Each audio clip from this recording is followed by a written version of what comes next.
Thank you. Asante sana.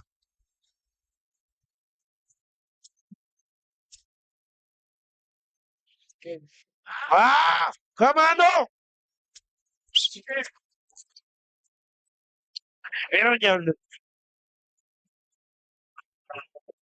Wajaluo in the house. This is the time now. I'm not caught.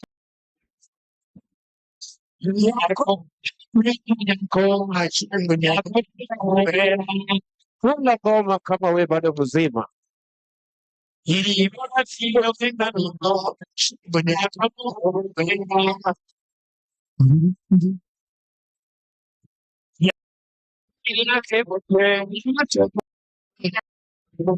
Ananisusa wote. Ananya penye nito. Tani tiomo gako duok nebe.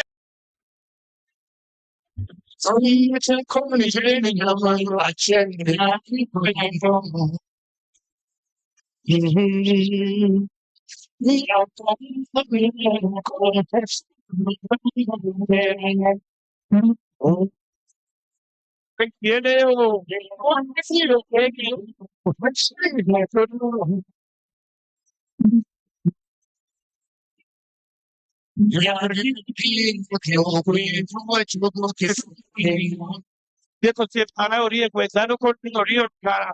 Olu kwa orie do kana chunguza. Mas manani.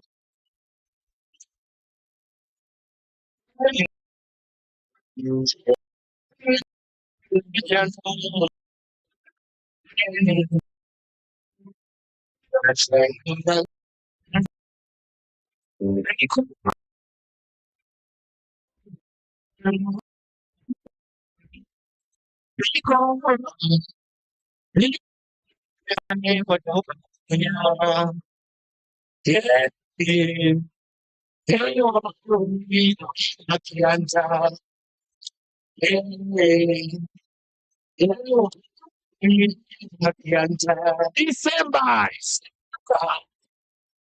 Christmas very much.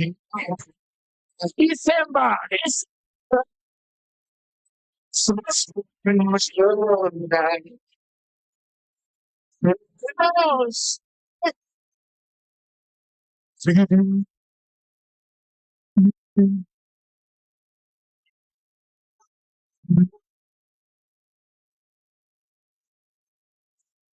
Yeah, bara bara, we are bara bara, pari pari. Yeah, bara bara, we are bara bara, pari pari. Yeah, bara bara, we are bara bara, pari pari. Yeah, bara bara, pari pari. Ah, so and I so much.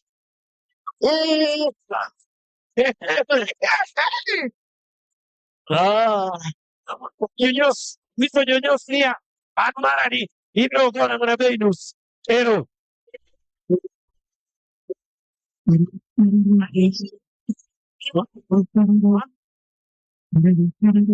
Allah I'm a coach of the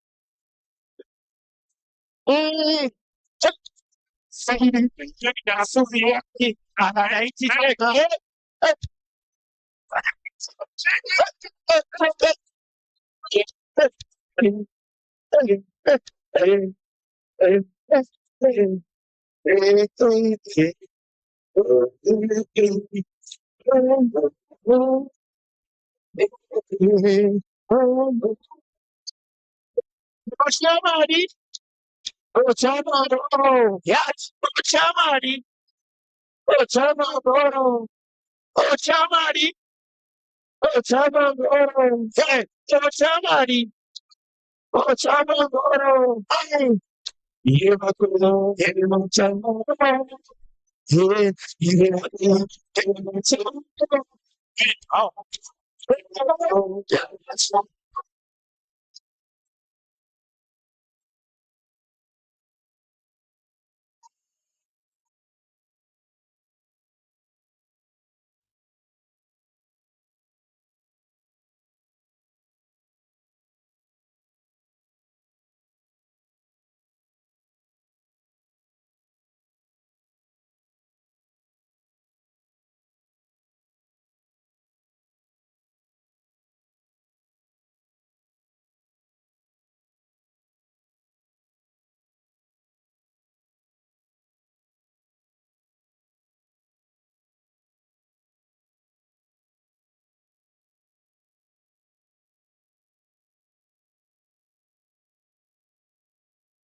Sing it on, sing it on, sing it on, sing it on, sing it, sing it on.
So, wow, wow, so, wow, wow, so, so, so, so, so, so.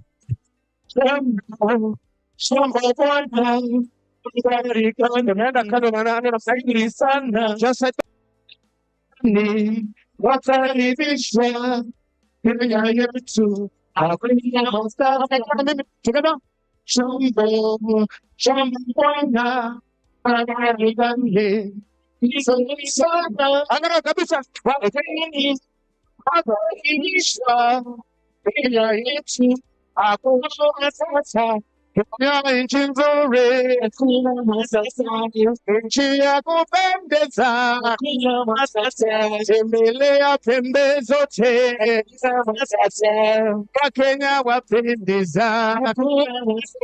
Tabasamu ni kwa wingi Furagambi yo yoni.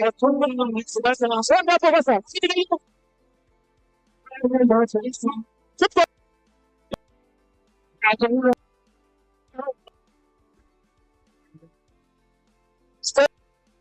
Doki hapo namna hii tu kidogo.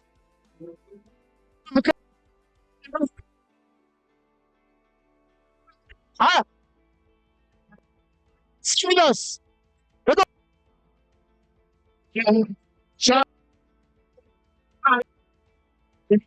It's so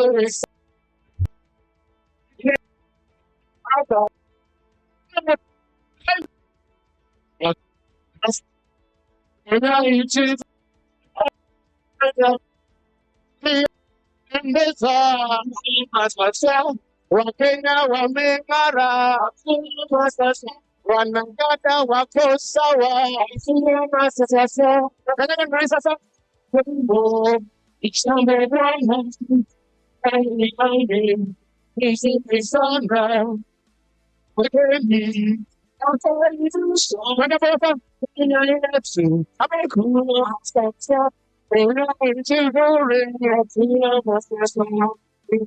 Kupendeza tembelea chema Kenya yani changu ni kwa nini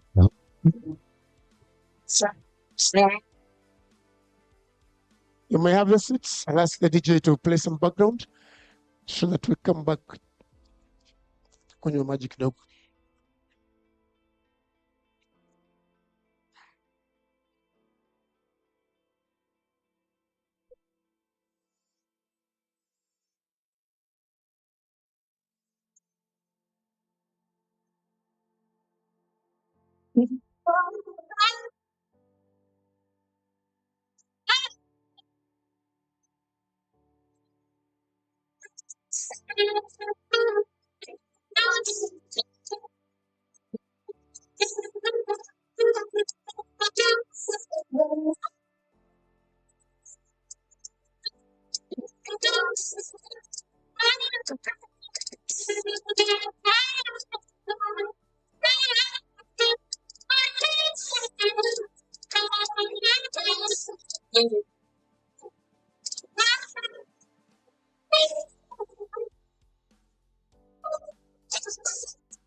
Ladies and gentlemen, thank you once again for your patience. Just a quick announcement, preliminary announcement before we officially begin. We are waiting for our chief guest to make their way over, just a few minutes.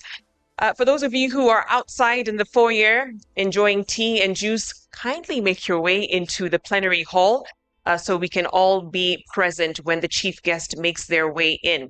We also request that you engage on social media. We have a hashtag, Advance Equality. So on Twitter, I believe we are trend even more. Right? It will be great if we can get your photos up there and just a little tidbit about equality on your X account, Instagram, Facebook, wherever you are active. Once again, the hashtag is Advancing Equality. If you use of the restrooms, you will head out of the doors of the main room to my right, make another right, and in the corner you'll find the gents and the ladies. For now, though, you can enjoy networking for a few minutes and then we'll begin shortly. Thank you once again for your patience.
Check.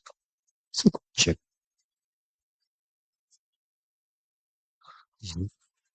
Kuryamye.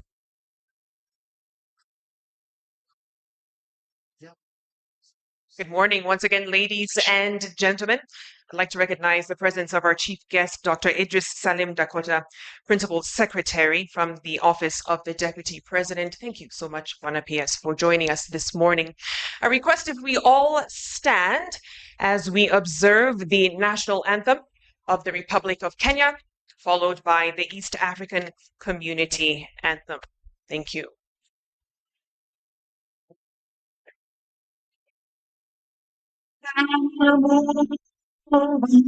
Oh yeah. Hey.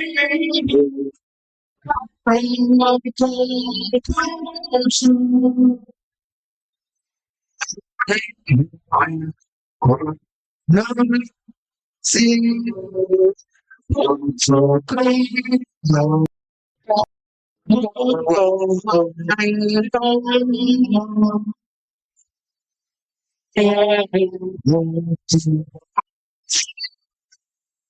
Stop. Emo Trumpa willing him. Joy, Africa, my son, King. So I say, she won't. So I sit down on the hill.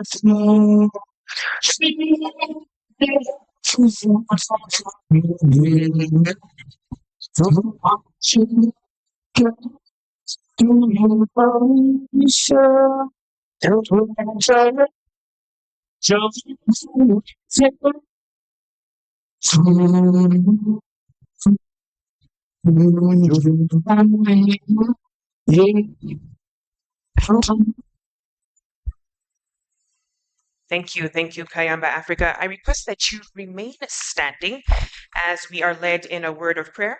Allow me to invite Commissioner Thomas Coyer from the National Gender and Equality Commission.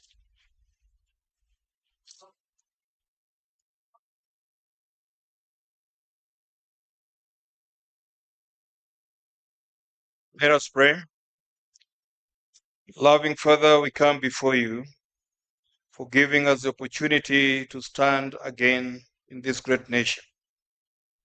As we gather, Lord, your presence is here. We want to commit this great day into your hand. May you allow us, O Jehovah God, to serve you as we serve humankind. We pray for each and every speaker that, Lord, may you guide our thoughts until we come to the end of the program, for we pray in Jesus' name.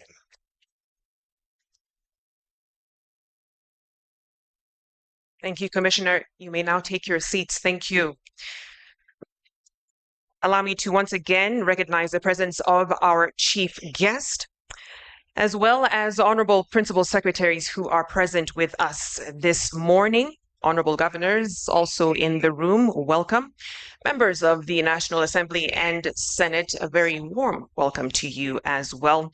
Members of the Diplomatic Corps who are with us this morning, a very warm welcome, as well as the NGEC chairperson, commissioners, and CEO. Thank you, our dual hosts for this morning. Chairpersons and members of commissions and independent offices, you are also welcome, as well as development partners and UN agencies, members of county assemblies, state and non-state actors, members of the private sector, as well as special interest groups present, and of course, fellow members of the Fourth Estate. All protocols observed. A very good morning to all of you and welcome once again. My name is Victoria Rubadiri. I will be your moderator for the better part of today. So this is the launch of some key publications by the National Gender and Equality Commission, essentially looking at some of the drivers and causes of inequality, and more importantly, looking at how we can start to craft an action plan moving forward and implement some of the solutions that have been spelled out in some of the publications we'll be launching this morning. I'd like to invite our first speaker just to give us some context, to set the stage, if you will, to make some welcoming remarks. I'd like to invite Betty Sungura Nyabuto, Chief Executive Officer of the NGEC. Let's give her a hearty round of applause as she makes her way up. Thank you.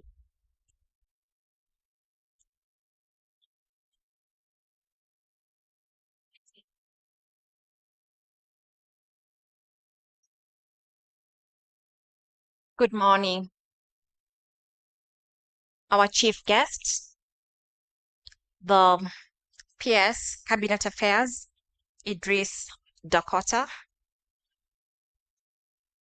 the representatives of the cabinet secretaries were here, our PSs,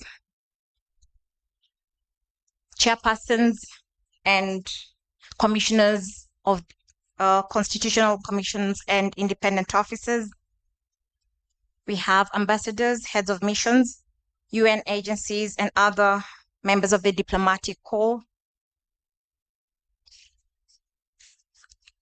We have state and non-state actors who are present here. We also have our special interest groups whom we represent as the National Gender and Equality Commission. And above all, I wish to also recognize the staff of the National Gender and Equality Commission. On behalf of NGEC, that's the acronym for the National Gender and Equality Commission, I'm honored to welcome you to the launch of 4 crucial publications, which I will name shortly. They are the 2023 Inequality Diagnostic, that's Mind the Gap Towards a More Equal Kenya. And we did have a technical presentation just before we got into the official session, which we are in.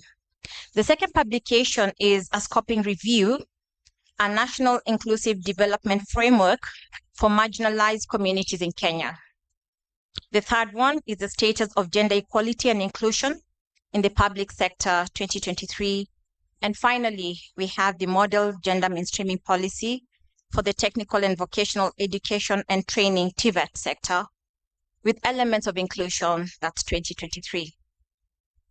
These publications represent a significant step towards a collective pursuit of a more just and equitable Kenya.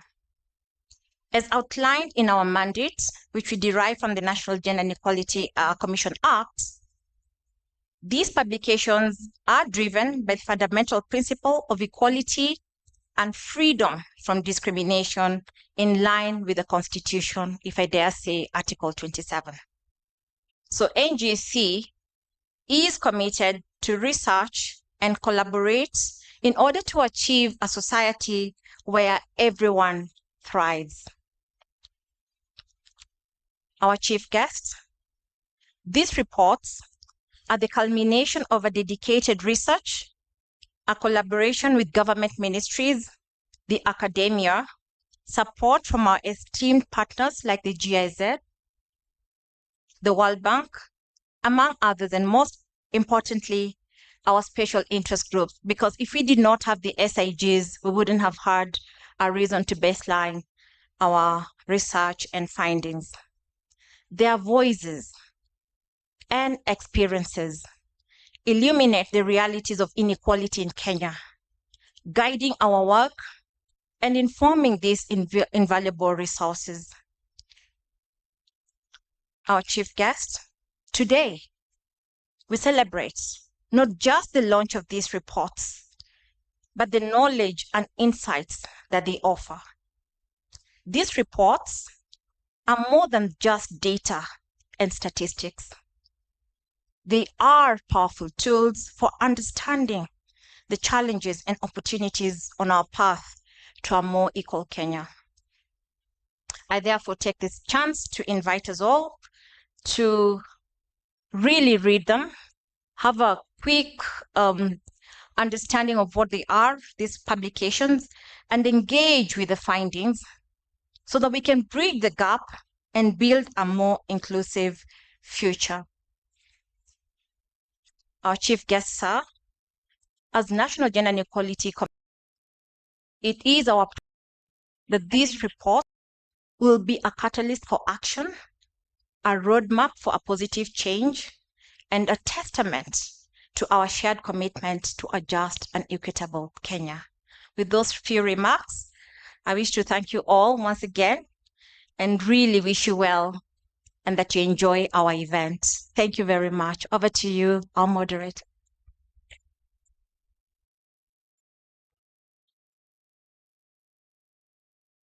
One more round of applause for Madam Betty Sungura Nyabuto, CEO of NGEC. And she actually said something really critical, that these are more than data and numbers. This should inform our way forward in terms of making a change and lessening that gap of inequality in this country. As she said, there have been some critical partners in this whole process who really have made this possible. And we're about to hear from a few of them. Our first speaker is Bodo Imink, who is the GIZ country director, to take us through their critical involvement in this process. Let's give him a round of applause.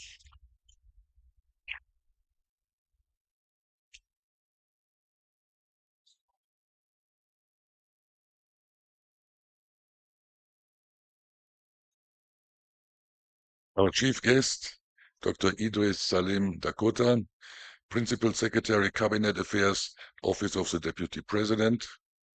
Honorable Dr. Esther, there she is, Esther Moria, Principal Secretary, State Department for Tibet. Honorable Anne van Gurbe, Principal Secretary, State Department for Gender and Affirmative Action. Your Excellency, Ambassador Pirkka Tapiola, Ambassador of the Republic of Finland. Your Excellency, Mrs. Leigh Stubblefield, the Deputy High Commissioner and Development Director, British High Commission. And of course, also Dr. Joyce Mwakali Mutinda, the Chairperson of the National Gender and Equality Commission. Distinguished equality and social inclusion champions, ladies and gentlemen, Hamjambo. I'm really honored to be here today among such eminent speakers and participants for this event. It could not be more timely. Just a few days ago, Oxfam released its latest annual report on inequality. The report notes that since 2020, just less than 4 years ago, the world's 5 richest men have more than doubled their wealth, while almost 5 billion people have seen it fall. With the gap between the poor and the wealthy that large and growing, it is not surprising that inequality has become a pressing issue in many countries and has gained public attention in recent years. Here in Kenya, as in many other countries, inequality hinders further economic growth and sustainable development for all. But why is tackling inequality so important? Simply put, we cannot eliminate poverty without reducing inequality. Moreover, high levels of inequality hamper social cohesion, access to public services, and economic growth. I'm deeply convinced if we are to make sustainable development a reality for all, we need 2 essential things. First, we need specific policy options to tackle inequality directly. The Inequality Diagnostic Study seeks to stimulate dialogue and partnerships to address inequality through informed interventions leading to equitable and inclusive development. Complementarily, the Model Gender Policy provides a comprehensive framework for the promotion of gender equity, equality, and inclusion in the Tibet sector. The 2 documents being launched today offer profound insights and present a variety of policy options that open a world of possibilities for a future founded on equality and inclusivity. Second, to make sustainable development a reality, we need strong partnerships. Tackling inequality requires teamwork. These policies, which we are launching today, are the result of strong teamwork. They serve as a testament to the power of collaboration in shaping solutions that pave the way for a more just and inclusive society. GIZ Kenya, on behalf of German Development Cooperation, is leading from the forefront in supporting equal participation of all in various sectors to promote access to jobs, education, healthcare, culture, and sports. We do this through target awareness raising, exchanges, mentorship programs, policy development, dialogue, and the equal involvement of women and men, girls and boys. Your Excellencies, ladies and gentlemen, by strengthening progressive policies that reduce inequality and policy incentives that encourage inclusive participation for all is a catalyst for sustainable economic growth in Kenya. By doing so, we unlock their potential to steer our nation towards lasting prosperity. So, despite the challenge ahead, I remain very optimistic that we together can tackle inequality head-on through robust policy options and unwavering partnerships.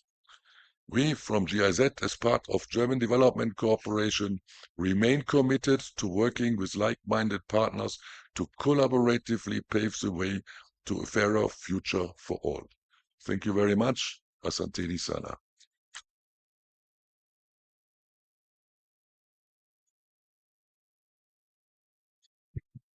Thank you. Thank you very much, Mr. Emig, for your remarks. I'd like to invite another key partner in this process, Her Excellency Lee Stubblefield, Deputy High Commissioner and Development Director at the UK High Commission. Let's give her a hearty round of applause as she makes her way up.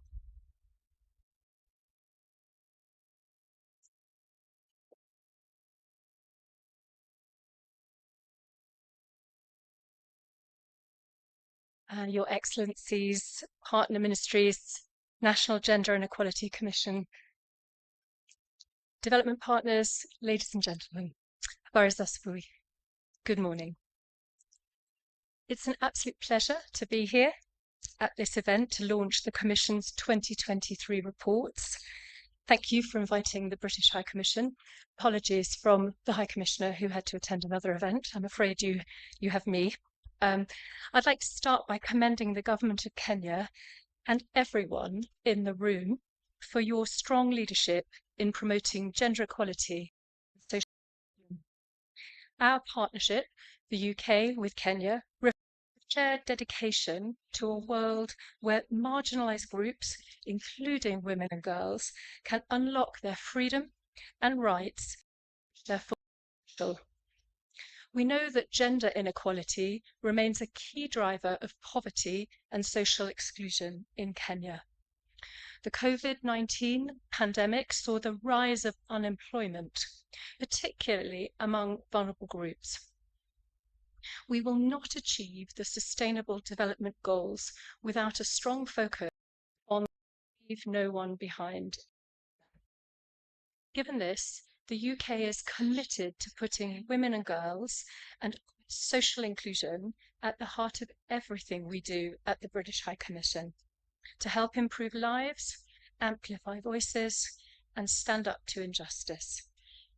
But we know progress is under threat as the backlash on rights intensifies and the impacts of conflict, climate change, and other crises drive up rates of violence.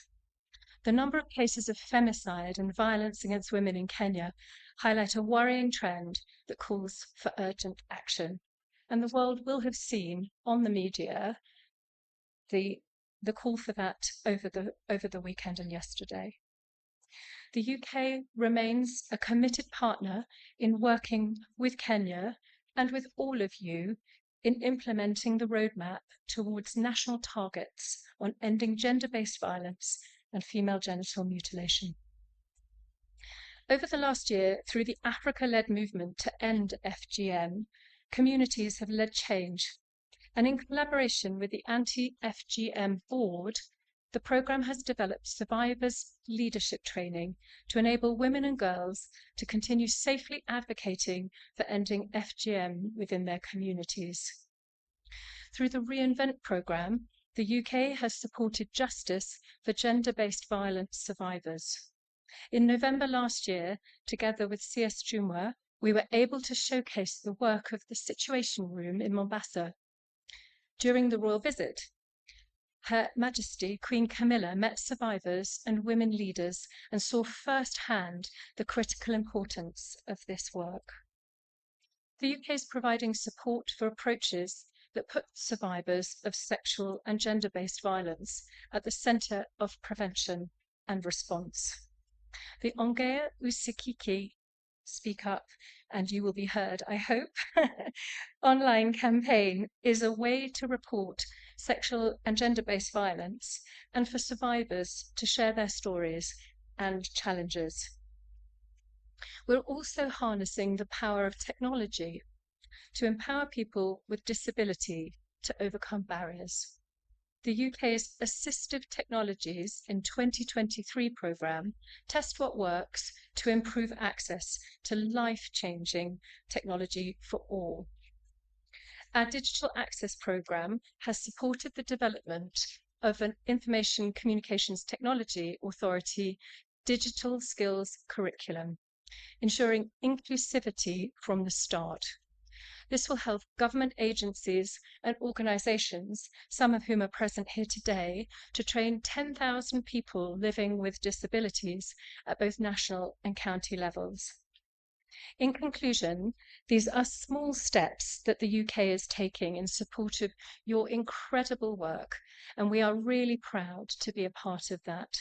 I'd like to extend my heartfelt congratulations to the National Gender and Equality Commission for the launch of these insightful reports. As noted, they provide us with evidence and recommendations to drive sustainable progress on gender and social inclusion in Kenya. The UK remains a committed partner to this work, and I really thank you for all your work to take this forward in practice. Asanteni sana.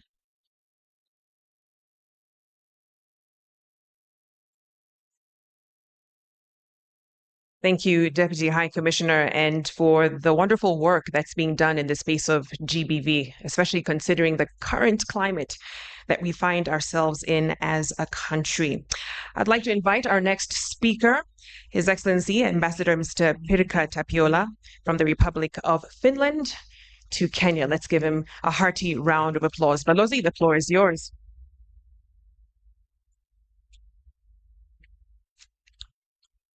Thank you very much. Honourable Chief Guest, Principal Secretaries, Excellencies, ladies and gentlemen, dear friends. I'm absolutely delighted to be here today at the launch ceremony of reports and policies aimed at advancing gender equality and social inclusion in Kenya. Let me start by congratulating the National Gender and Equality Commission for organising this important event that will provide up-to-date data, evidence and policy direction to improve the lives of all women, men, children and young people in Kenya. Now, I will start by saying a few words on Kenya, but being the third speaker, there's always that little risk that I may sound repetitive and that I may say something which has already been said. I apologize if I do, but in Finland and in many other places, you do say that repetition is the mother of all learning, so do bear with me, please. Kenya's economy has grown at a steady pace over the last few decades, and this economy has shown resilience during the COVID-19 pandemic. This growth has reduced poverty and contributed to a sustained improvement in living standards. So there's a lot of good to be said about the state of Kenya, regardless of some challenges which we're all seeing. However, there's always however, Kenya's poverty levels do remain high compared to other lower middle-income countries. Unfortunately, almost 4 times the average. And significant disparities still exist in access to basic services as well as economic and political opportunities. As the World Bank concluded in the Kenya Poverty and Equity Assessment, which they launched in December 2023, so that's about a month ago, concerted efforts are needed to address various disparities in society and ensure that progress is equally shared across the population.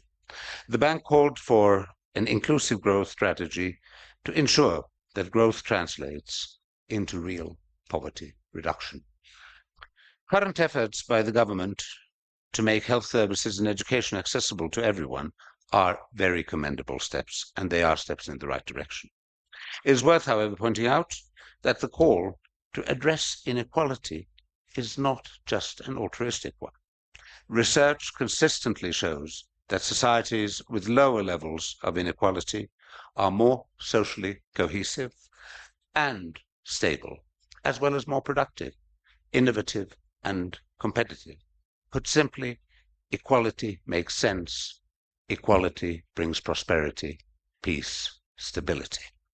For Kenya, escaping the middle-income trap will demand a strategic focus on equality of opportunities and inclusive development. To achieve this purpose, the reports and policies launched here today are really, really of crucial importance. It is reassuring to note the presence of top government leadership who are mandated to push for implementation. So, dear representatives of CSs, dear PSs, this is where the work starts. This is not a culmination of anything. Now, I am usually allergic to people who come and preach, so I will try not to. But at the same time, I do want to share a little bit of my own country's experience, because we've actually done very well in terms of equality. A strong commitment to gender equality and social inclusion has shaped Finland's development story. Let me note, for instance, that we were the first country in the world, still as a Grand Duchy of the Russian Empire in 1906, to grant universal suffrage to everybody. This is really a momentous issue. And we can well say that a focus on equality has been a cornerstone of Finland's success. It has influenced our education system, it has influenced social policies, innovation culture, and overall well-being. And I dare say that it has also brought resilience into society. Somebody said recently, on a European level, that no society will do well if only it relies only on 50%. It has to rely on 100%. And that means girls and boys alike, women and men. For Finland, the promotion of equality and inclusion, the strengthening of rights of all women and girls is a domestic priority, but it is also an integral part of our foreign and development policy. And this is one where we really have consensus. Whether you have a center-right or a center-left government, if you look at the foreign policy priorities, the rights of women and girls are up there. That does not change based on government, based on political orientation. This is something we take as a given. And we must remember that upholding equality is both a value and a principle which requires continuous effort and commitment. We've seen that. The world has become more equal, but this equality is being challenged. It's challenged in politics, it's challenged in social debates. So equality is not a static achievement, but rather an ongoing process that requires vigilance, adaptability, and really a strong commitment to justice. Last Sunday, we in Finland held presidential elections. And while the role of the head of state, in our case, is mainly on foreign and security policy, there is a role of a moral leader. And it was really striking how questions of equality and inclusive social policies featured prominently in the presidential debates, because this is what the population was interested in. This is what mattered, even at this very, very difficult geopolitical situation where Finland is on in the front lines. As our societies change, new challenges, issues, and perspectives emerge that impact the pursuit of equality. And this is where we need to be vigilant, and this is where we need to work. Now, in Kenya, Finland works to enhance the rights of women and girls, end gender-based violence, and here we are very much with what my dear friend from the UK said, as well as improve the quality and relevance of TVET and support private sector growth so that young women and men gain decent employment and operate sustainable businesses. Further, Finland is increasingly engaging in private sector collaboration, impact investment, and mutual business partnerships, especially in renewable energy, sustainable agriculture, education, as well as structure and solutions. And as we are dealing with trade, and you may have seen in the news, we are in the midst of a transition to new kind of partnerships, which are private sector focused, employment focused, economic growth focused. And these are very important ones, and they can be very, very big. Now, I'm here today, however, primarily because of the launch of the Model Gender Mainstreaming Policy for Technical and Vocational Education and Training for TVET. Now, support for the development and implementation of the Model Gender Mainstreaming Policy is really a central part in the Youth Employment and Vocational Training Project, which is jointly funded by Finland and the Federal Republic of Germany.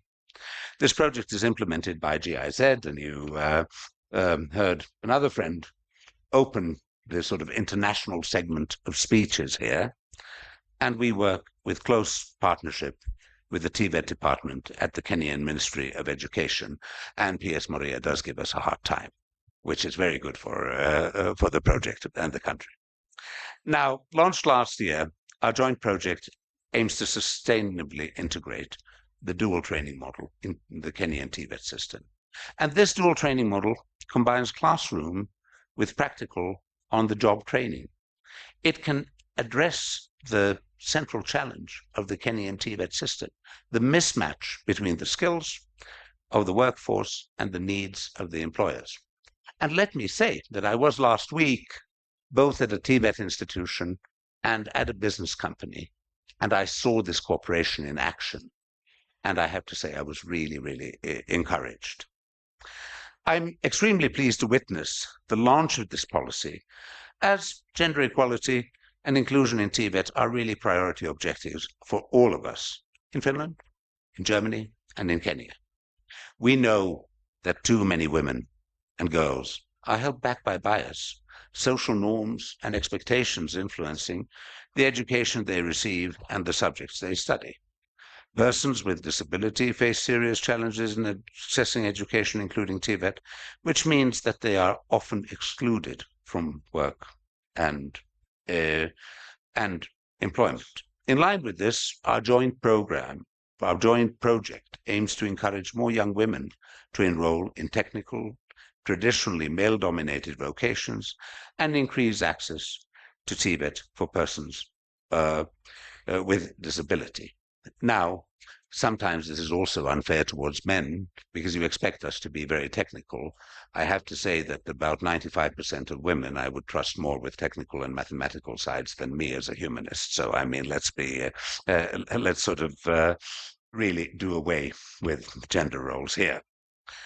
Now,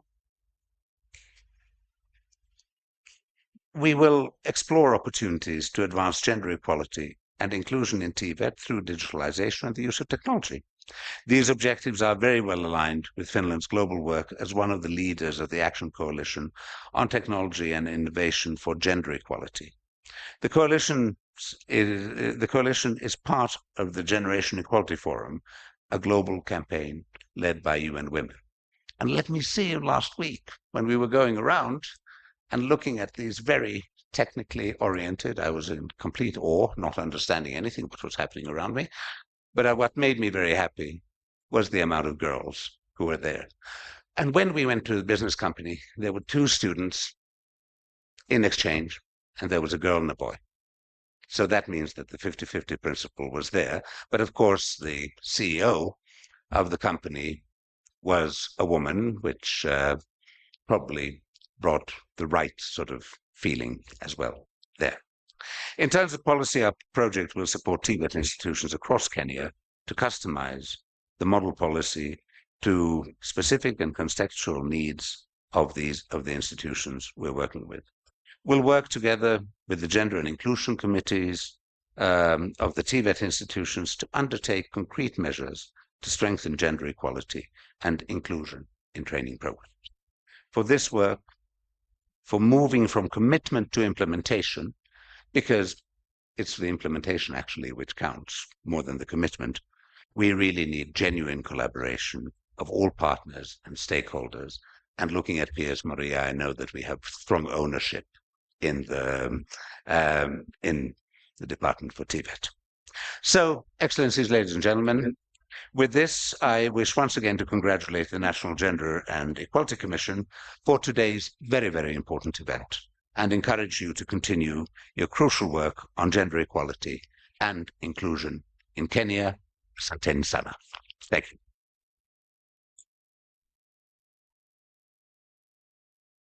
Thank you, Your Excellency. One more round of applause for Ambassador Tapiola. And as he said, this is not the culmination. This is where the work starts. So we're about to hear from our host this morning. That is Dr. Joyce Mwikali Mutinda, Chairperson of the National Gender and Equality Commission. Let's give her a round of applause as she comes up.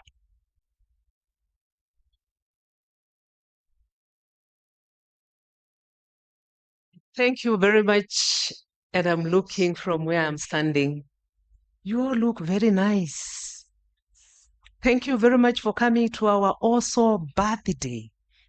I just want to remind ourselves, before I observe the protocols, that the National Gender and Equality Commission came into being in 2011. So now we are 12 years old, and you can imagine we are gearing to go to become teenagers. Our chief guest today, representing His Excellency Honorable Rigathi Gachagua, our Deputy President of the Republic of Kenya, Dr. Idris Salim Dakota, who is also the Principal Secretary, Cabinet Affairs Office, within the Office of the Deputy President. You are most welcome. I feel honored when I see you as part of that office in this meeting. I want to recognize also among ourselves the presence of the representative of our PS, Dr. Ezekiel Machogu Obaki, who is the CS for Education, today represented by the PS State Department for TVET, Dr. Esther Moria. She's just the right person to represent the PS, realizing the work ahead of us. I also want to recognize the representative of our CS, Honorable Katana Aisha Juma Karisa, who today is not with us. She has another function, but she has sent the PS, State Department for Gender, PS Wangombe. She's among us. She'll be addressing us soon. For those who know her, she's at the far end. I also want to recognize the representative of Honorable Florence Chemgetich Koskei Bore, who is our CS for Labor and Social Protection. Today, she is represented by Millicent Muli, who is the Deputy Commissioner for Labor. Most welcome, Madam. I also want to recognize, when I look around, the governors present today. We also have honorable members of parliament, I'm told, in the house. I've not seen one, Alice Wambo Inganga. I hope she's on her way, or she will send her apologies, because that is the committee where we report in the National Assembly. I also want to recognize the presence of our ambassador who is present today, the Finnish ambassador who has just spoken to us. Thank you very much. I think I can only pronounce one of your names, that is Tapiola. The other name is difficult for me, and you'll forgive me. Okay. I also want to recognize the representative of the British High Commissioner to Kenya.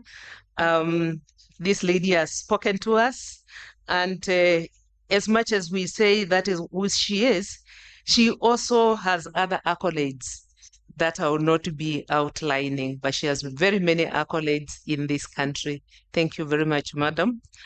I want to recognize the presence of the many fellow chairpersons, and allow me to breach the protocol and just request the chairpersons of constitutional commissions to stand up, because there are quite many, our chief guests.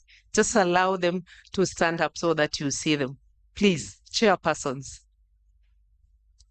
That is chapter 15 chairpersons. They are my colleagues, and the chair of chairs is the one at the far end. Yes, thank you very much for coming.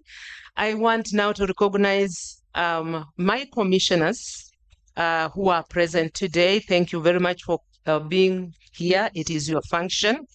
the principal secretaries, other than the ones I recognized earlier on, members of county assemblies present, representatives of the United Nations agencies and development partners, the fourth estate, or rather the media, state and non-state actors. Allow me to say all protocols observed, our chief guest, because we have quite a number of people in the house, and I can see very many CEOs, including my favorite one, that is the CEO, National Council for Persons with Disability.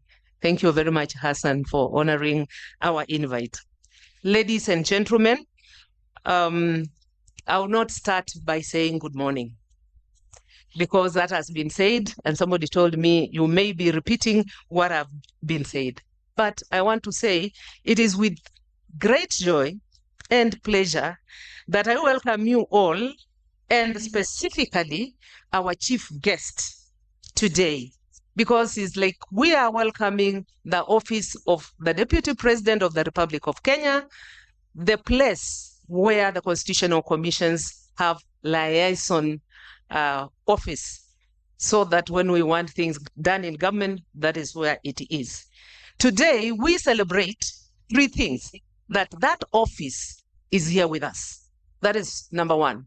Two, we are also recognizing the fact that we have a great milestone, which we have made with respect to addressing inequalities and exclusion, while appreciating the many challenges and gaps that we must address.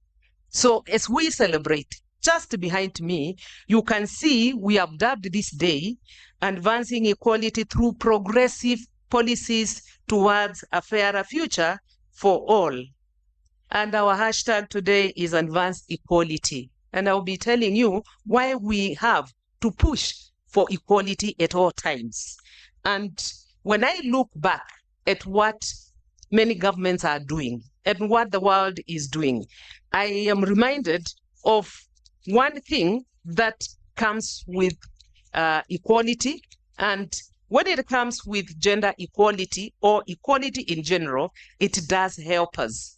And since we are members of the world, we need to remember that when it comes to gender equality, it's not just a human right. I know my sister from the Kenya National Commission on Human Rights will say it's a human right. It's not just a human right. It is what helps us deal with sustainable development. The third thing that we are celebrating today, and which I said earlier on, is our our birthday. We are 12 years old. And for those who have children, you know, a 12-year-old is at crossroad. They want to be teenagers so that they can do the many things that they see grown-ups do. They don't realize they are not grown-ups yet.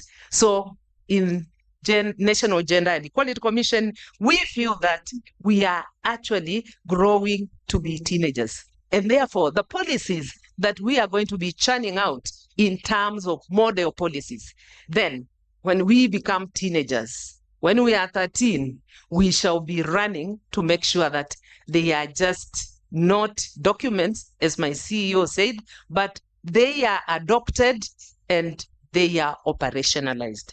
Ladies and gentlemen, allow me at this point to introduce my group that has been working on this in terms of matters policy. I have 4 commissioners and myself and the CEO, if they can be upstanding. And I'll say today I have 3 commissioners and not 4, because my vice chair is somewhere else doing another duty. So in front, we have the commission secretary, the CEO, the lady who goes looking for money, the partners will talk about that because she's the accounting officer, and the lady who makes sure that the technical staff are working and doing that which they should do. Thank you very much. She's Betty Sungura Nyabuto. Thank you, Betty.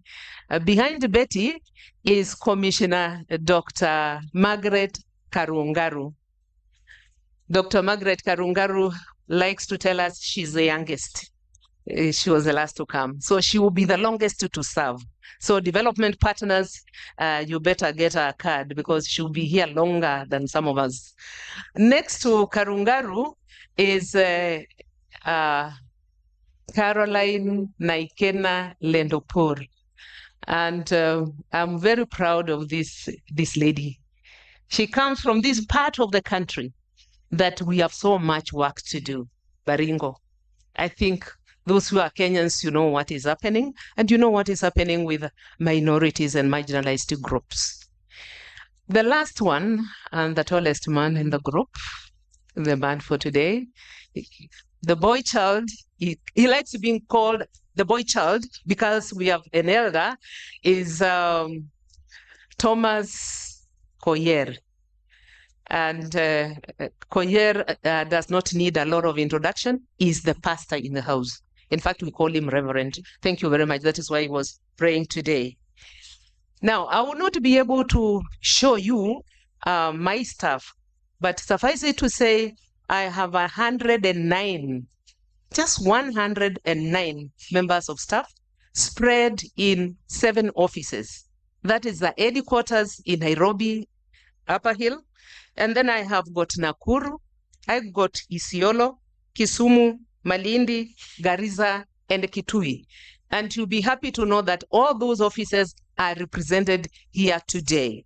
So for those who want to say that they have some complaints, those are the to-go offices. But for those, our PSS today, just remember this constitutional commission is expected to be in the 47 counties. So having 7 offices is not yet enough. Our chief guest, ladies and gentlemen, the audience before you and many others following these proceedings of this event virtually has come to witness you, chief guest, while you launch the critical documents that were so well outlined by my CEO and the reports. And I just want to talk of one of them. That is the diagnostics. It is like taking a look for the last 10 years and seeing what has happened in this country. I'm happy to report that we are not doing badly. We looked at that document and you can tell the Deputy President, now we are moving towards a right direction. If only one arm of government styled up, and that is the legislative arm, if it complied, then we would be better off. Ladies and gentlemen, the products that shall be launched today are co-created with many actors drawn from the government of Kenya, development partners, international agencies, communities, and members of our special interest groups, which include women, children, youth, persons with disability, older members of society, minority, and marginalized groups. I specifically recognize the support from the GIZ, Foreign Commonwealth Development Office, that is FCDO, and the World Bank. They helped us come up with these documents. But the content in there is our content and not their content. They did not influence the content, but they are our good supporters. Ladies and gentlemen, the National Gender and Equality Commission remains committed to supporting all the arms of government to adhere to the fundamental principles of gender equality and inclusion as is set out by our Constitution of Kenya 2010. At the same time, we shall continue to remain vigilant and hold duty bearers to account for the investments set aside for creating a just, more equal, and fair society. We are happy to acknowledge and reward ministries and agencies that drive this vision. But on the same measure, force and sanction, we want to sanction those that perpetuate exclusion and inequalities. I think you heard from my CEO that we are going to be giving awards is for those who have done well. They have already received their certificates, but today they will be having something better than the paper we gave. But for those who are still exercising inequalities, it is not a threat, but the National Gender and Equality Commission will do its work as commanded by the Constitution of Kenya 2010 and the National Gender and Equality Commission Act of 2011. It's number 15 of 2011. Our chief guest and all present. The Commission shall also continue to work closely with vulnerable populations, including our special interest groups that I have outlined, and communities and other members of society to step up their roles and contribution in reducing inequalities within and without their context. To achieve this ambitious goal, the Commission will require additional resources, technical support, and other infrastructure. Our chief guest,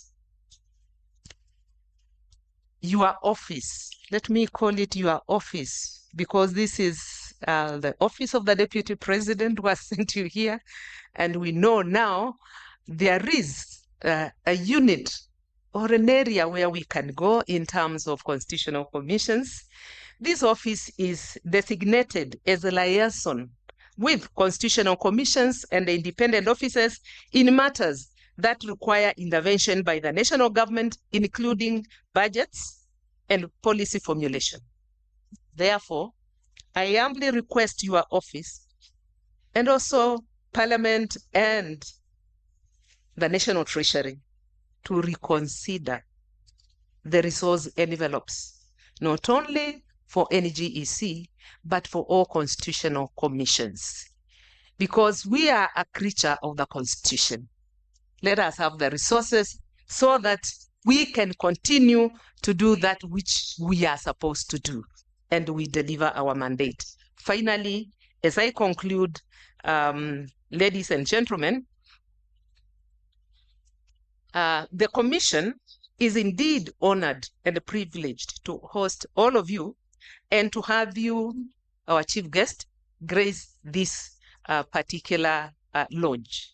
But I want to leave you with the following statement. Gender equality is not only a fundamental human right, but also a critical aspect of sustainable development. So if Kenya subscribes to sustainable development, then we need to weed out the inequalities. Thank you. God bless us and God bless Kenya. Asanteni sana.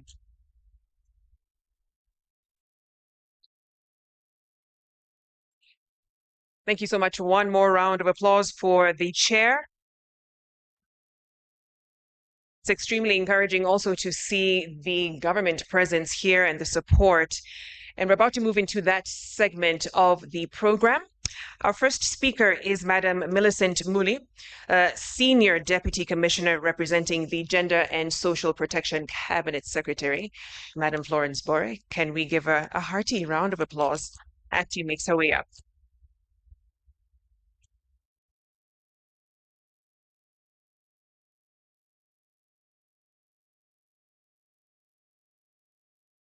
Thank you.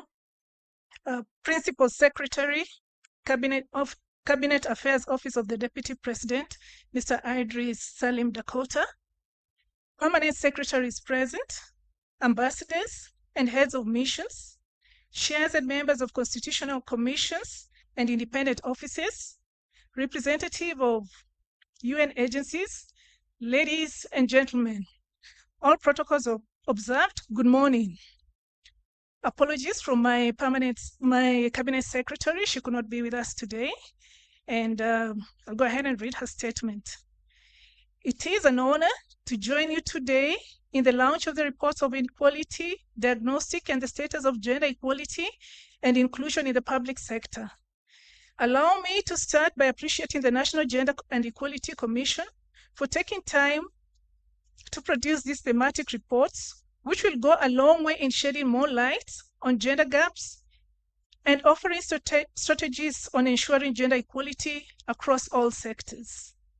It is fair to say that no country can attain its full economic and development potential as long as a segment of its population is disempowered, discouraged, or otherwise prevented from fully participating in all the segments of the workforce. At the time of independence, women participation in paid labor force was relatively low due to various structural, social, cultural, and historical circumstances. This does not mean that women did not work, but the kind of work that they were engaged in domestically was not given an economic value. Even when women were able to access the wage labor sector, they were and still are in certain sectors face biases by employers against women, leading in discriminatory practices. Ladies and gentlemen, women overall participation in the labor market remains much lower than that of men. Among people aged 25 to 54, gender gap in labor force participation stood at 29.2% in 2022, with female participation at 61.4% and male participation at 96.6%. These large differences cannot be explained solely by women's greater difficulty in finding jobs. Rather, statistics suggest that a major factor lowering women labor force participation globally is child rearing. With respect to pay gaps in terms of economic participation and opportunities, educational attainment, health, and political empowerment in Kenya, females are 30% less likely to have same opportunities as men. Historically, the consideration of women in labor market in Kenya has been a picture of inequalities and iniquities.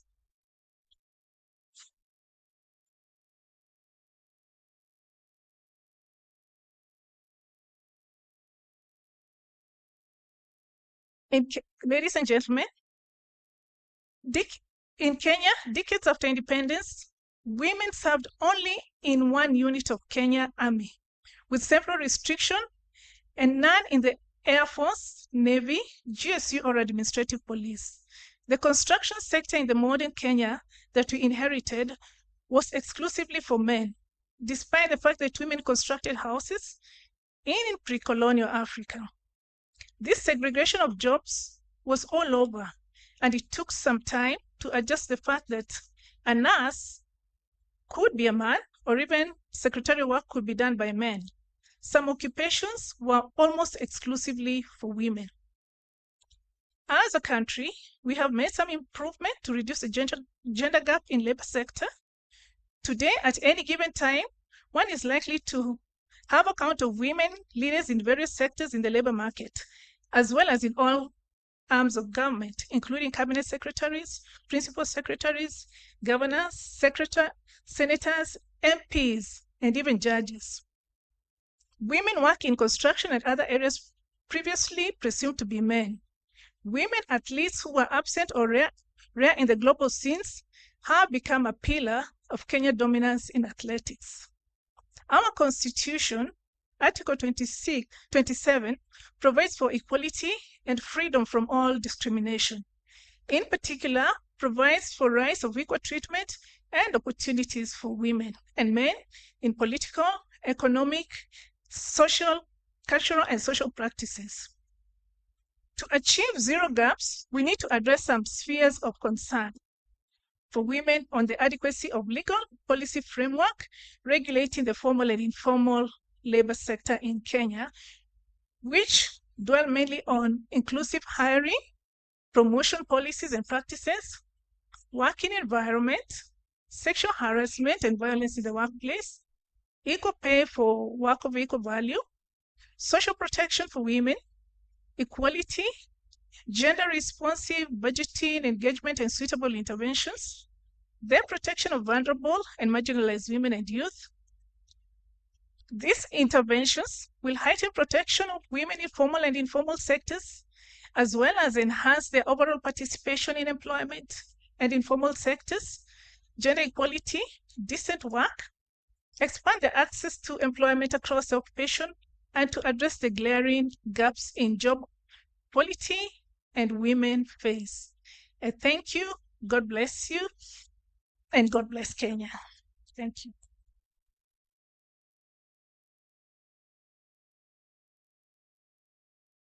Thank you very much. One more round of applause for Madam Muli.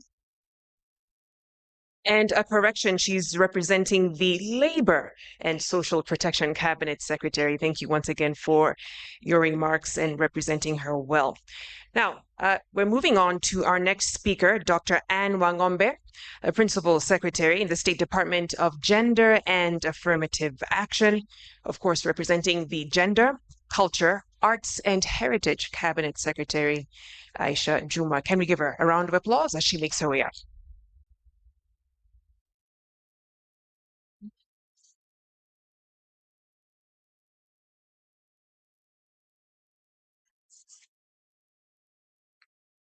Our chief guest, PS Idris Dakota, riding on established protocols, Your Excellencies, ladies and gentlemen, good morning. It is with great pleasure and honor that I stand before you on behalf of the Cabinet Secretary for Gender, Culture, the Arts and Heritage to mark the launch of National Gender and Equality Commission 2023 reports. These reports represent a significant milestone in our collective efforts to address gender inequality and promote gender mainstreaming in our country, Kenya. I commend the Commission for their dedication and commitment to advancing the cause of gender equality in our country. And before I proceed, allow me to extend my sincere apologies on behalf of our Cabinet Secretary, Honorable Aisha Juma, who could not manage to be with us this morning due to unforeseen circumstances. However, the Cabinet Secretary acknowledges the importance of this great event, and she sends her best wishes for a successful and productive gathering. She remains committed to the advancement of gender equality and the empowerment of women in our country, Kenya. The Kenyan government recognizes the importance of gender mainstreaming in the public sector as a key strategy for achieving sustainable development and promoting equal opportunities for all.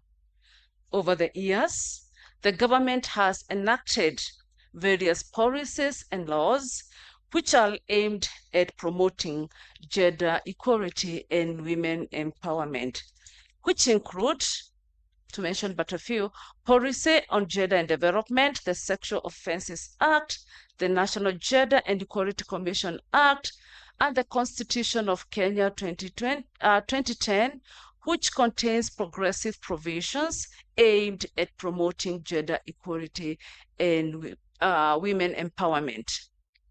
Despite these efforts, we are also alive to the fact that we have historical injustices against women, particularly in the realm of political leadership. We acknowledge that women have been historically marginalized and underrepresented in decision-making processes and political institutions. This is a challenge that we are actively addressing, recognizing that inclusive and diverse leadership is crucial for the advancement of our nation. In this regard, the government has taken concrete steps to address the issue of gender representation in leadership positions. We have formed a multi-sectoral working group, which is tasked with coordinating the development of a legislative framework for the implementation of the constitutional provision on the not more than 2/3 gender principle. This will definitely mark a critical step towards ensuring that women are adequately represented in leadership positions and decision-making bodies as enshrined in our Constitution. We have made good progress as far as this is concerned, and we're in the process of developing the final draft, which will now be presented to the cabinet, and other steps will definitely follow. So as we move forward, it is imperative that we continue to work together so as to address the systemic barriers that hinder gender equality and the full participation of women in all aspects of our society. The government of Kenya remains committed to advancing gender equality and empowering women, and we look forward to working collaboratively with all stakeholders to create a more inclusive and equitable society for all Kenyans. So I would like to express my gratitude to the National Gender and Equality Commission. We have been working so well, for their dedication and hard work in producing these reports. We're going to use these reports as a roadmap for our collective efforts to build a more equal and just Kenya for present and future generations. Allow me to also say something concerning what has been happening lately. We are greatly saddened and of course troubled by the recent incidents of our girls who have been killed, and it is so sad to note that for the last 1 month, actually since January 3rd, up to now, we have lost a total of 9 girls. These incidents are very unfortunate, and I want to assure the people of Kenya that the government is fully committed to addressing the issue of violence against women. Comprehensive measures are being put in place so as to prevent such tragic incidents from occurring in future. To this end, this morning we had a meeting that was quite lengthy with the Ministry of Interior. We also had to bring on board the State Department for Tourism and the State Department for Higher Education. And together, we are looking at ways of ensuring that we come up with comprehensive measures. We are also going to see how we can bring on board other actors so that we can ensure that these incidents don't happen. We must protect our girls. We must also protect our boys. The government is also committed to ensuring that justice is served to all. As a state department, we reiterate our commitment to promoting the culture of respect, equality, and safety. We want to have an environment where each and every person feels safe, regardless of gender. Thank you so much.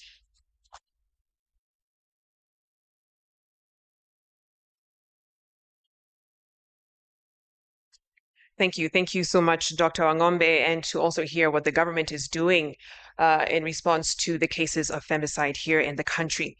Our last speaker in this segment of the program is Dr. Esther Moria, Principal Secretary in the State Department, Technical, Vocational Education and Training in the Ministry of Education, of course, representing the Education Cabinet Secretary, Dr. Ezekiel Machogu. Let's give her a round of applause.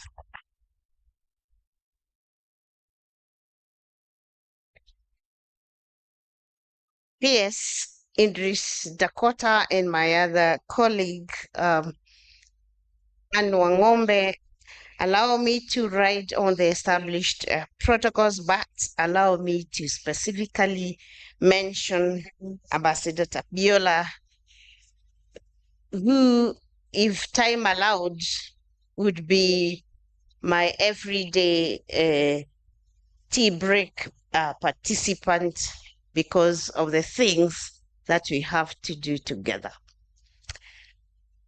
Allow me to also bring apologies from my CS, my boss, Bwana Ezekiel Mashogu, who could not be here this morning because of other engagements, but asked me to be here because, again, this has a lot to do with my department.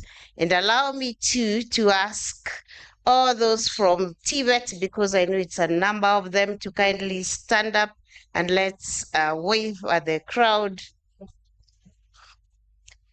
That is all TVET. Thank you very much for coming, but remember, we have been told this is just the beginning. After this document is with us, the work begins. So allow me, ladies and gentlemen, to read the speech on behalf of Bwana Ezekiel Mashogu. Ladies and gentlemen, I'm honored to be part of the launch of the National Gender and Equality Commission 2023 reports. I note with appreciation that among the reports to be launched is the Model Gender Mainstreaming Policy for the TVET and Vocation for the Technical and Vocational Education and Training TVET sector. On the onset, let me appreciate the effort and commitment of the National Gender and Equality Commission, GIZ consultants, and any other development partners involved in facilitating development of this policy. Gender equality is a fundamental human right and a necessary foundation for a peaceful, prosperous, and sustainable world. Mainstreaming gender into development is one of gender, and that is good governance that institutions, policies, and programs respond to the needs, concerns, and interests of all stakeholders and distribute benefits equally between women and men. Ladies and gentlemen, Kenya is also a signatory to the Continental Education Strategy for Africa, CESA 2016-2025, through which a commitment is made to expand TVET opportunities at both secondary and tertiary levels and strengthen linkages between the world of work and education and training systems.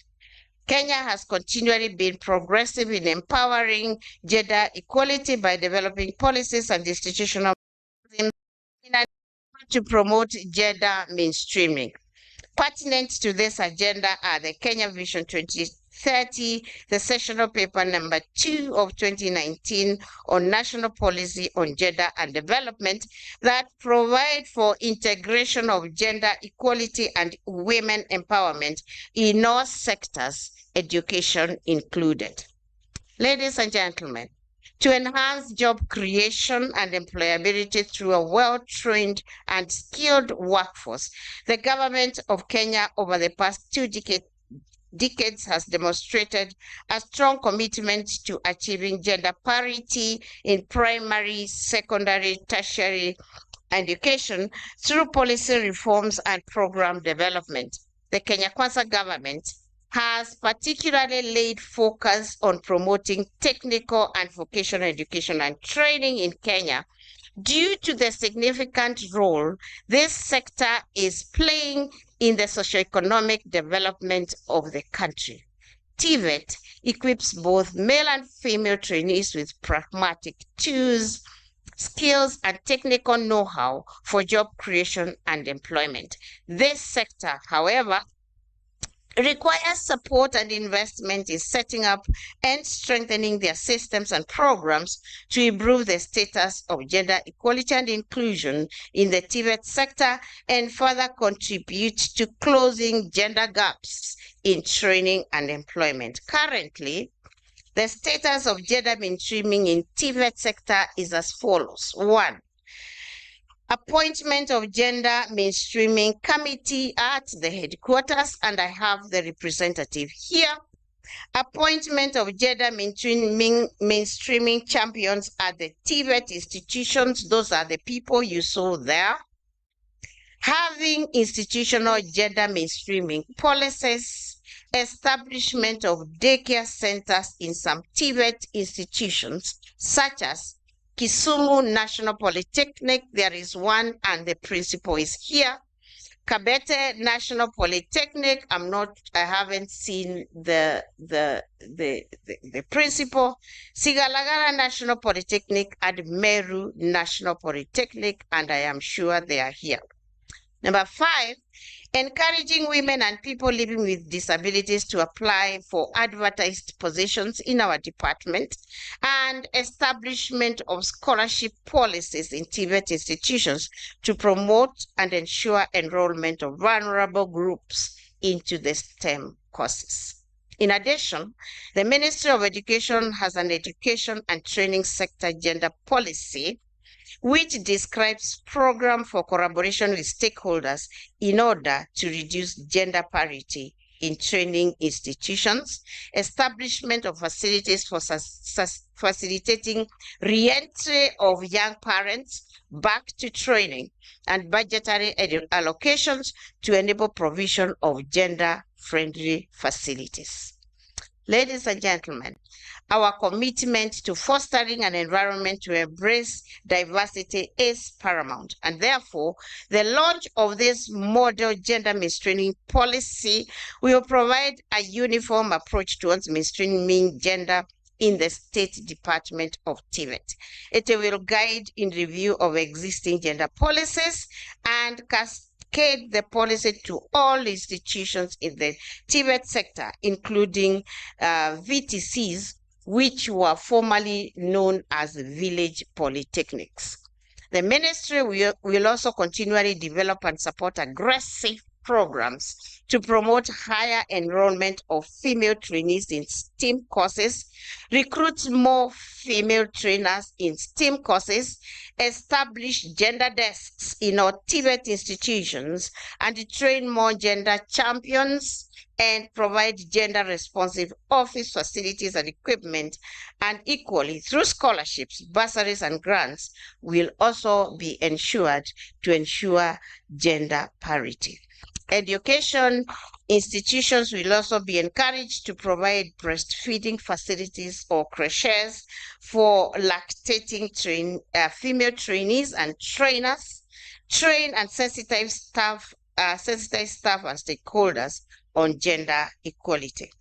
The ministry will be gender responsive at the workplace, participate in gender mainstreaming capacity building programs and activities, report any violation of the policy to the Gender Mainstreaming Committee for appropriate action, and therefore adhere to the provisions of this model policy.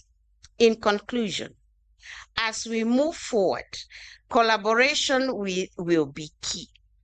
Continuous engagement with stakeholders, educators, and communities is essential in implementing this policy and recommendations for the reports to ensure the planned efforts resonate with the realities on the ground.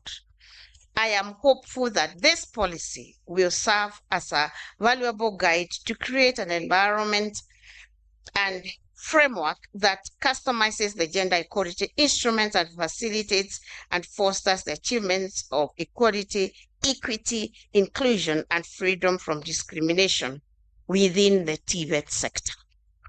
I invite the National Gender and Equality Commission and partners to work with the State Department to ensure that the policy is implemented and that the goals set out in the policy are achieved and leave no one behind.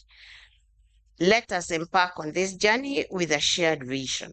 The TVET sector that not only imparts valuable skills, but also champions the principles of gender equality and inclusion.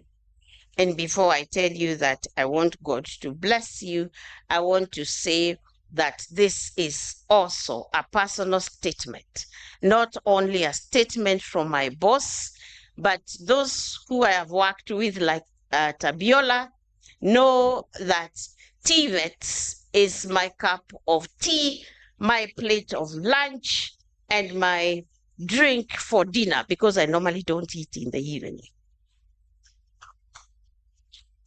So I want to make it a commitment, and my friends also on that end, like Gideon, know that this, yes, is my personal commitment, and anything that you need to be looked into, to be done, to be customized, as long as it is TVET, you have my blessing, you have my hand, you have my commitment. And in TVET, we are skills people, and we also want to be skills people in doing anything that needs to be done as far as a commitment like this one is concerned. So, ladies and gentlemen, thank you very much for listening to me. Support us in skilling the youth of this country, because we need that pool of skilled people if this country is going to move to the next level of development. I want, in a very special way, to thank the German team on whose training model we have decided to anchor to develop the youth of this country. Therefore, for us right now, the dual training in TVET is inadvertent. We have discussed and we have agreed with part of my team there that last year we got busy recrafting the curricula into skills sets, and this year our commitment now is to ensure that TVET, every institution, is anchored into industry, and GIZ is holding our hand on this one, so that we are training 50% theory and 50% industrial training. That is how we are going to get our young people in Kenya skilled, and that is what this country will anchor on to come up with the Singapore of Africa. May the Lord bless you.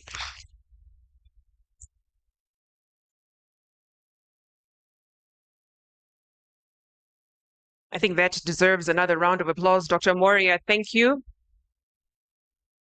for your passionate remarks. And earlier on, there was talk about implementing an action plan when it comes to inequality in this country. It looks like the TVET sector has hit the ground running. So the challenge has been accepted. Thank you. I'd like to invite Dr. Mutindo once again to invite our chief guest to make his remarks. Let's give her a round of applause as she comes.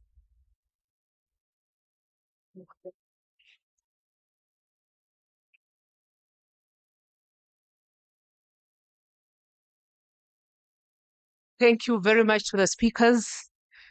And now I want to make a special request. I told you we are 12 years old, just going to 13, and we are quite practical, and you have heard from our peers that we need to be practical. I will request you to be upstanding as we welcome our chief guest today, Dr. Idris Salim Dakota.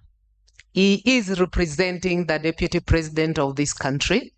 And just think for one moment, the Deputy President is the one in charge. So as we welcome him, let us remember it's like we are welcoming the head of state in absentia. Welcome, Dakota.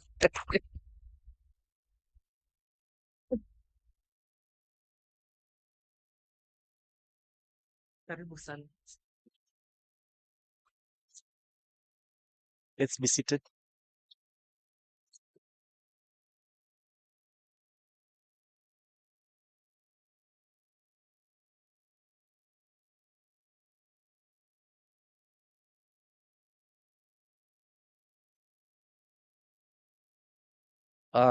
PSS present, that is Principal Secretary, Gender and Affirmative Action, Dr. Ann Wangombe, Principal Secretary, TVET, Dr. Moria, a representative of the CS Labor, Deputy Commissioner for Labor, Millicent Muli, chairpersons Chairperson Ngek, Dr. Mutinda, and commissioners present. I acknowledge the invitation extended to me, and I want to congratulate you for hosting this event and launch of this critical publication. Chairperson, CCIOs, and chairpersons and commissioners of CCIOs, Ambassador Tapiola, Republic of Finland, Deputy High Commissioner, UK, GIZ Director. Allow me also to ride on protocols and all protocols observed. Good afternoon. Good afternoon. My task today here is very simple. Mine is to represent my boss, the Deputy President, and to read the statement. Isn't that very simple? Yes, my task here today is very simple. But I'm also honored to represent him here due to one or two unforeseen issues. Couldn't make it, but receive his greetings and regards. The Deputy President is supportive of equality, is a great supporter of equality, and that's why in his office, the Office of the Spouse is actually working towards making the forgotten boy child seen around. I think most of us have been thinking that I think the question of gender has been mostly on the other side. When you talk about gender, each and every, what comes to our mind is the other side. And you know which side is it? The F side. Yeah? So, but she has taken that initiative where the boy child is also recognized. That's a clear indication that he is a great supporter of equality. As you know, equality has several definitions, but in my opinion, I think equality, or let's say a developed nation, a nation is not developed until equal opportunities are granted. Equal opportunities for all. And now this calls for maybe a redefinition of the GDP. I think most of the time we have been talking about GDP. But if you look at the national growth vis-a-vis equality, it's different. It's actually, it's not translating to equality. Because like in this country, if you look at the income disparities, you'll be shocked. So irrespective of the average income, irrespective of the education, irrespective of health, as long as we are not providing equal opportunities, then we are not developed as a nation. I am speaking this from a perspective of marginalization, where we talk about sustainable development, where inclusivity is a building block, a catalyst, and an enabler. We also talk about the characteristics of marginalized communities, which is prevalence of gender inequality in this country. Let me also talk about gender a bit, which in turn translates to poverty levels manifested by lower per capita incomes, high unemployment rates, lower levels of access to safe drinking water, health services, education, among other socioeconomic indicators. For example, if you look at the Kenya's arid and semi-arid lands, I think that's where commissioners should be going to. That is an area where we are seeing a lot of marginalization. And this translates to inequality.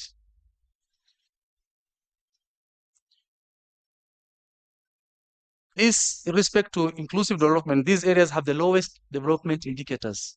Name it. All indicators are low, apart from one. Yeah.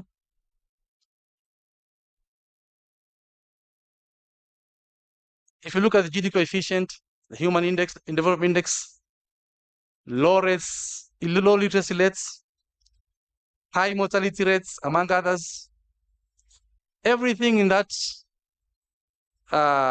area is low. So I think that defines marginalization. So it is important we look at those facets. But this is just my opinion. Allow me now to go to read the statement. Because of time, I don't want to dwell so much into my thinking.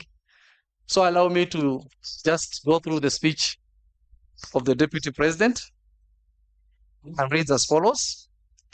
Honorable Secretaries and Principal Secretaries present, the chairperson and commissioners of the National Gender and Equality Commission, diplomatic corps,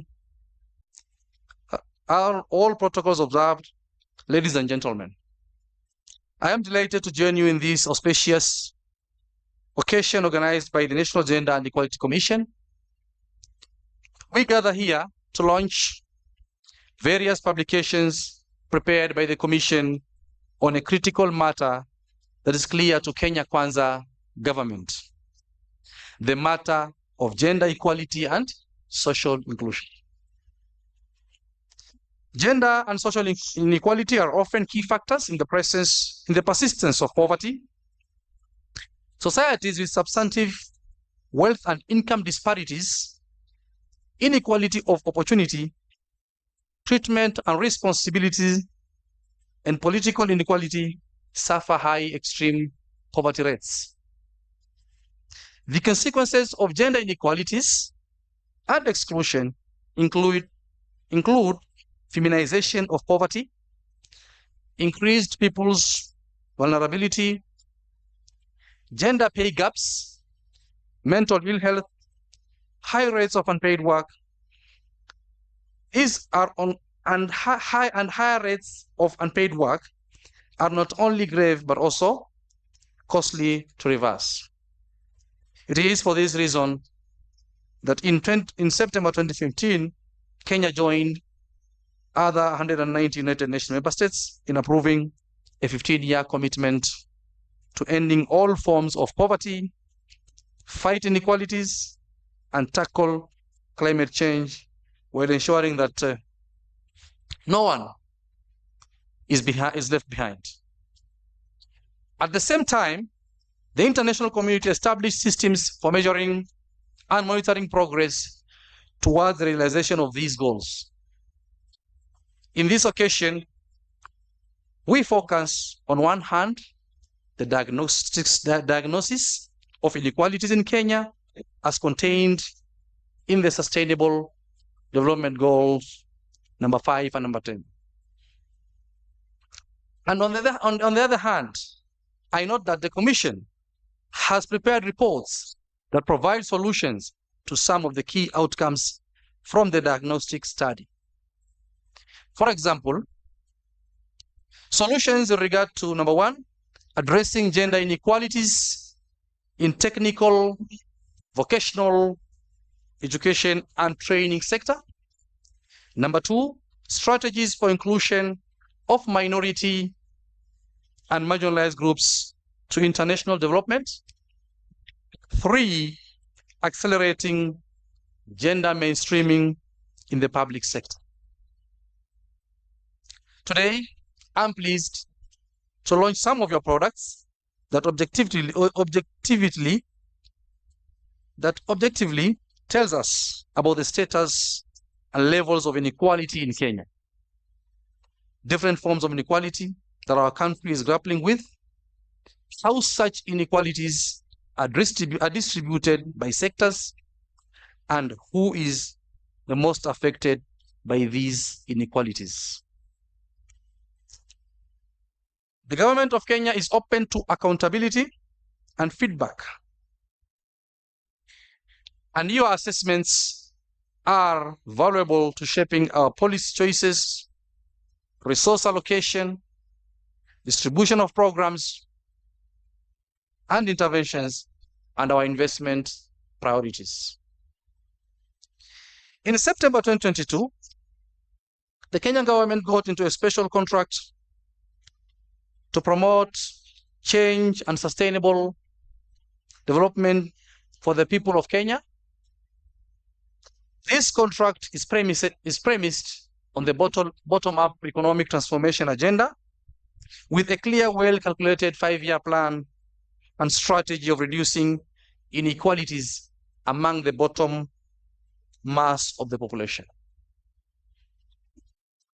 I note that your assessments of inequalities were mapped to the current government of Kenya priorities, and in particular, number 1, labor market development, 2, public social expenditure, including education, housing, social protection, and health. Number 3, gender equality, and lastly, political and governance. Your observations, therefore, inform us about specific areas that Kenya has performed well this far, as well as opportunities for improvement within the sectors of labor, education, and gender, with a focus on the urgent need for the realization of not more than 2/3 of gender principle in parliament and elimination of violence against women and political and elimination of violence against women and on political discourse. It is in our 14th month. In our 14th month in office, I'm happy to note that the clear pathways to improving livelihoods of Kenyans and 10 major drivers of inequalities. Allow me also to share with you a few examples of activities that the government has undertook. One is transformational agriculture through fertilizer subsidy and an input support, investments in value chain and agro-processing, and also leveraging on the technology. This has led to increased productivity, enhanced income to farmers and livestock keepers, and also increased food security. The other action is expansion of opportunities for decent work and job creation for our youth. Key strategies and investments and mentorship in supports and creative entrepreneurship and industries, taking full advantage of the digital space and online talent marketplace, bilateral labor agreements for labor export, and opportunities in local manufacturing and housing. Other activities, long-term response to climate change through investment in clean energy development and the programs for the accelerated restoration of forests, among other initiatives. Number 4, expanded and integrated social safety and protection programs to vulnerable children, youth, women, older persons, and persons with disabilities, persons affected by disasters, among others, has reduced vulnerability of this population against predictable social shocks and risks. Number 5, the reforms in TVET, in the TVET sector, which promoted industry, skill matching, reward of innovations, enhanced youth competencies, construction and equipping of TVET institutions, and hiring of tutors. Number 6, the last point, that is the continued support for devolution that has accelerated centered development and delivery of services at lowest levels of administration. Our struggle in ending inequalities has faced myriad challenges. As a society, we need to develop resilience measures to deal with. 1, we should deal with corruption that denies citizens rights, resources, and opportunities to improve livelihoods. 2, effects of climate hazard, that is extreme fluctuations of drought and erratic flooding, reduced vegetation cover, and unpredictable stress to ecosystems. Number 3, unfair global competition and trade, leading to increased prices of products, currency depreciations, high food prices, and public debt. Number 4, we have weakening democracy and fragile political systems. 5, we have lack of social cohesion, conflict, and radicalization of youth. Lastly, is feminization of poverty and exclusion of marginalized groups in development. The Kenya Kwanza government appeals on all actors, including Mwananchi, private sector, all arms of government, constituent commissions and independent offices, and development partners to foster a stronger partnership to mitigate drivers of inequalities. I appeal to the vulnerable groups, including women, persons with disabilities, marginalized communities, and youth, to take their positions and remain vigilant to detect and call out any duty bearer who promote and perpetuate discrimination and inequalities. As I conclude, the Kenya Kwanza government has directed the relevant ministries and agencies to scale up efforts aimed at reducing inequalities documented in various reports. For example, I'm hopeful that inequalities resulting from lack of compliance with not more than 2/3 gender rule shall be resolved by the current parliament. Thank you. God bless you. God bless Kenya.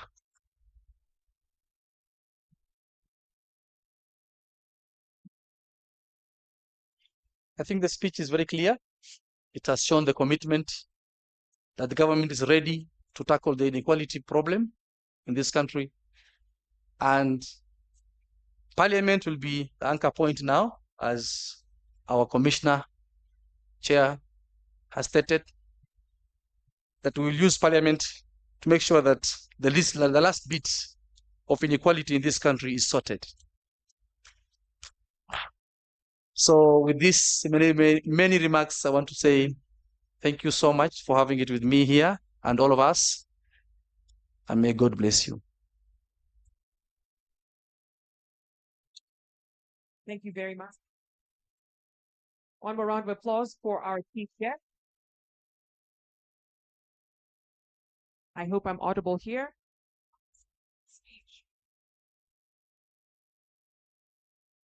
Thank you so much, Bwana PS, for your remarks. At this juncture, we're about to segue into the official launch of the documents that we've heard about throughout the morning. We're now into the afternoon. So we have two setups to my left and to my right, and I'm going to direct you through this process. I need this mic to work so I can actually be mobile as I do this. Mic check 1 2 1 2. Am I audible now?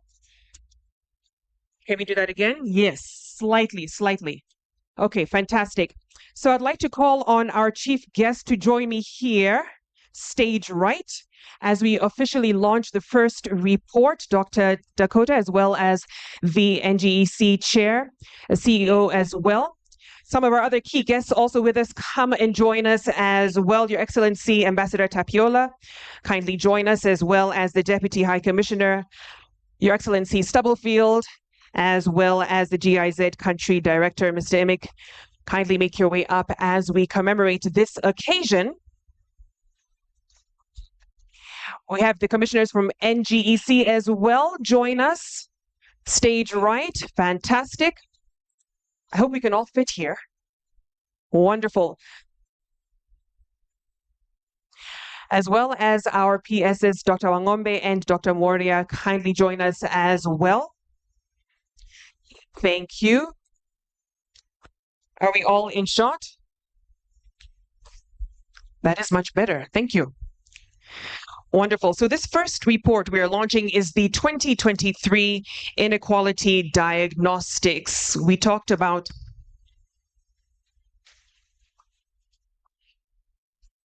the chair of the independent offices and commissions also present. Kindly join us as well. Stage right as we commemorate this occasion. Kindly make your way up stage right as we launch this first report. Yes, ladies and gentlemen, kindly make your way stage right and join us here. Thank you so much for indulging us. Let's give them a round of applause as they come up. Thank you. And of course, the NGEC knew that there was a problem. We need to diagnose this problem. They looked at the drivers, the factors of inequality in this country, and came up with this first diagnostic report. And of course, it comes under the title, Mind the Gap Towards a More Equal Kenya. So our chief guest, Dr. Dakota, if you can kindly put your hand on that buzzer, and something quite interesting will happen. I'll count you down. So let's do this in about, what, 5 seconds? Right? Can you count down with me in 5, 4, 3, 2, 1. There we have it, ladies and gentlemen. Round of applause. Congratulations to NGEC. The launch of the first report.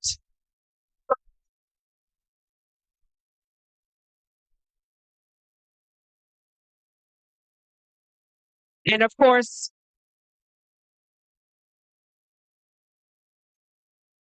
wonderful, wonderful.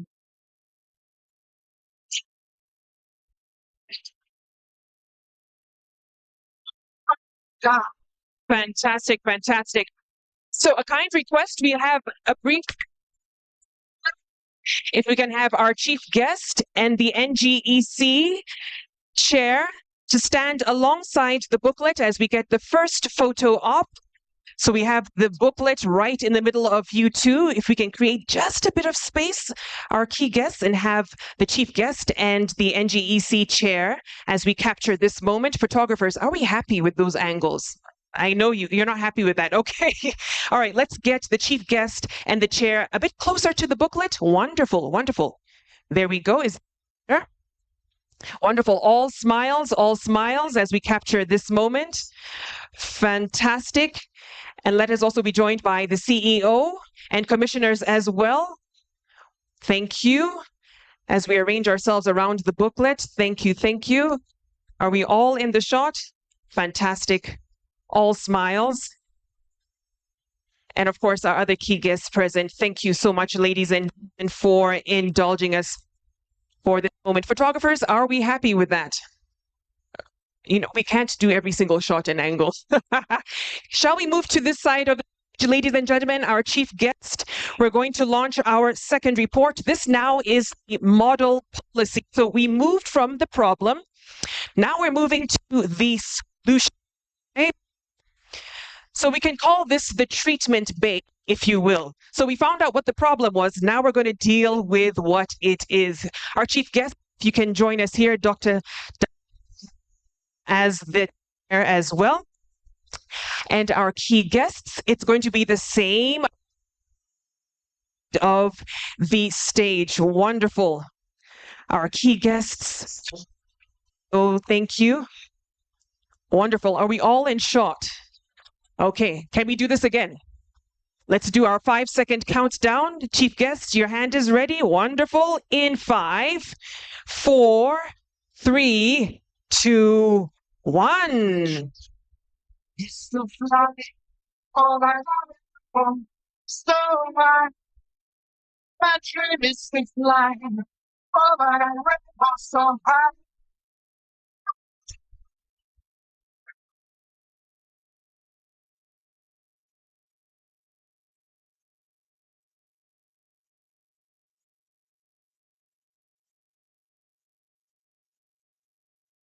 Fantastic, fantastic. Thank you so much.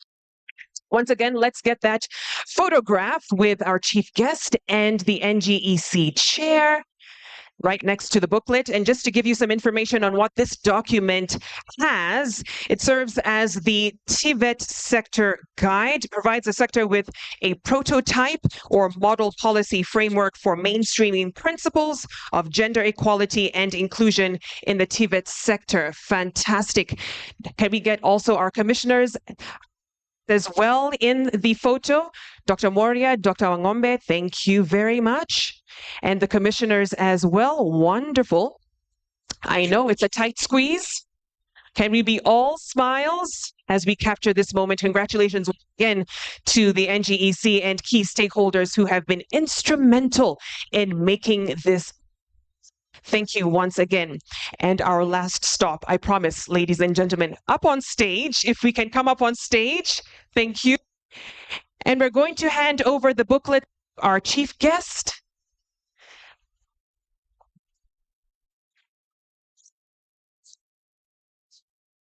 I'd like to call on Commissioner Caroline Naikena to hand over the booklets to our chief guest. Fantastic. Let's capture that moment. Thank you so much, Commissioner. The official handover. Critical documents there in guiding this process as we tackle inequality. All of our VVIPs, kindly make your way up on stage as well as we capture this moment. Thank you so much for indulging me. And we'll hand over the booklets to you as we come up on stage and commemorate this occasion. Thank you. Wonderful. So the booklets that we're seeing being handed over are the 2023 Inequality Diagnostics, showing us the problem, where it hurts, the drivers and the factors behind inequality in this country, and of course, the model policy, the way forward. Where do we go from here? Hopefully that guides this action plan, much needed action plan as we move forward. Fantastic. We are all smiles. I can see the photographers are snapping away. We've got the perfect shot. Is this front page worthy? I think so. Fantastic. Thank you so much. One more round of applause for our VVIPs. Our chief guest, you may take your seats.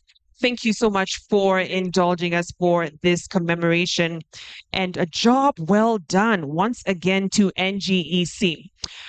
At this juncture, ladies and gentlemen, we are going to have an awards ceremony, but before we do that, let's have a bit of entertainment, a bit of a breather, and then we'll move into the awards and very shortly be done and ready for lunch. Kayamba Africa, are you in the room? Yes, I can see you as you make your way up on stage. The floor is yours, after which we'll have our awards ceremony. Thank you.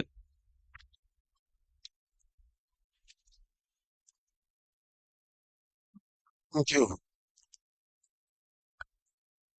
It was such a beautiful launching of those two very important documents. I'm sure it would be nice to celebrate this because as a whole idea we have. I want to request us to be upstanding. Let's dance to this. Thank you for standing. Wewe ndio nasema thank you for standing. Unaangalia mwingine na ni wewe tu. Thank you very much. Now let's celebrate this together. Stretch a bit, stretch a bit. Very nice. Here we go. Ishangilie tena taifa letu tukufu, Kenya tunayoipenda.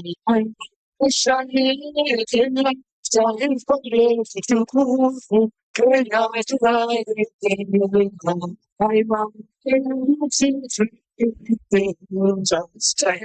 Twajivunia sana tukiita Kenya, nchi yenye I know what you just need is another stinky so I can each year. We want it, she again, my phone, it's you each year of sun. I'm waiting to stay now. When you're stuck to me, she's out. I'm waiting to stay now. She's I don't stay now. Actually, I know that I know I'm getting left and right here. Waiting to say, I keep on to watch it. I know I'm getting like I need to I keep on to watch it. How the for the 60 to watch it. I know. Who keep it locked in ya? Oh, shit. Now, I never super when it's the same. Yes, I do the same. My thoughts are I choose my thoughts are yeah, thank you. Oh, the last part of it now. So never go like this. So, whatever. Kenya people, I feel like I should keep it every to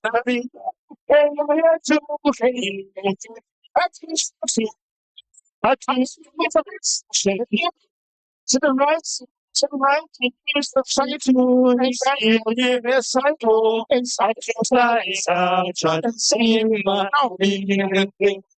Not a little, something, same a little, I just like lost looking.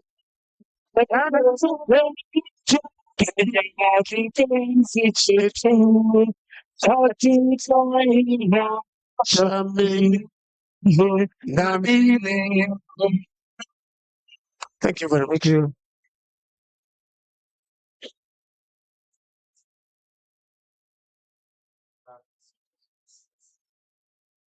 So much, Kayamba Africa, for getting the blood flowing. Fantastic. We're going to now move into the award ceremony and recognize a few of the ministries, departments, and agencies that have been quite exemplary when it comes to tackling and addressing the issue of inequality in their respective spaces. Let me give you a bit of a background so you can understand where this is all coming from. In the financial year 2022-2023, the Commission and State Department for Gender and Affirmative Action looked at the performance of 341 government agencies, departments, and ministries, and they looked at the progress, how they have mainstreamed gender in their planning, in their budgeting, workforce distribution, and their workplace policies. Now, the 21 institutions that excelled in this assessment will be recognized in the next few moments. So at this juncture, before I invite our chief guest, I need to kind of take you through how this is going to work, the mechanics of it all. So for the ministries, the departments, the agencies that hear your institution's name, you will come up stage left, just like I have. Come right here, center stage. You'll receive a plaque, either a wooden one or a crystal one. You will face the photographers. You will smile and then head off stage. Unfortunately, we don't have time for speeches. Maybe later on during lunch, we'll make time for that. But it is as simple as that. I do believe we have someone from the NGEC team there. He's waving his hand. He'll coordinate all of the ministries, departments, and agencies that are going to be recognized as we move along. But before we do that, allow me to re-invite our chief guest, Bona PS, Dr. Dakota, if you can make your way up on stage. Joining him as well, the NGEC chair, CEO, and commissioners as well. Kindly make your way up on stage, as well as the Deputy High Commissioner. Stubblefield, if she's still with us, kindly join us. And PS, Dr. Anne Wangombe, to join us on stage as well. Thank you all. Wonderful. So we've broken this up or segmented the recognition into a few categories. Category A, we'll be looking at various institutions that have been quite exemplary when it comes to tackling inequality. The first runner-up in this category of other agencies, the Witness Protection Agency. We a hearty and stick making their way. Wonderful. Just for left. Wonderful. To receive your plaque, let's give them another round of applause. Job well done. Witness Protection Agency, runners up in this category. Fantastic. All smiles, center stage there, well deserved. They have been great in ensuring they have put in gender equality policies throughout their various departments. Once again, one last round of applause for the Witness Protection Agency. We next have the Teacher Service Commission. The Teacher Service Commission.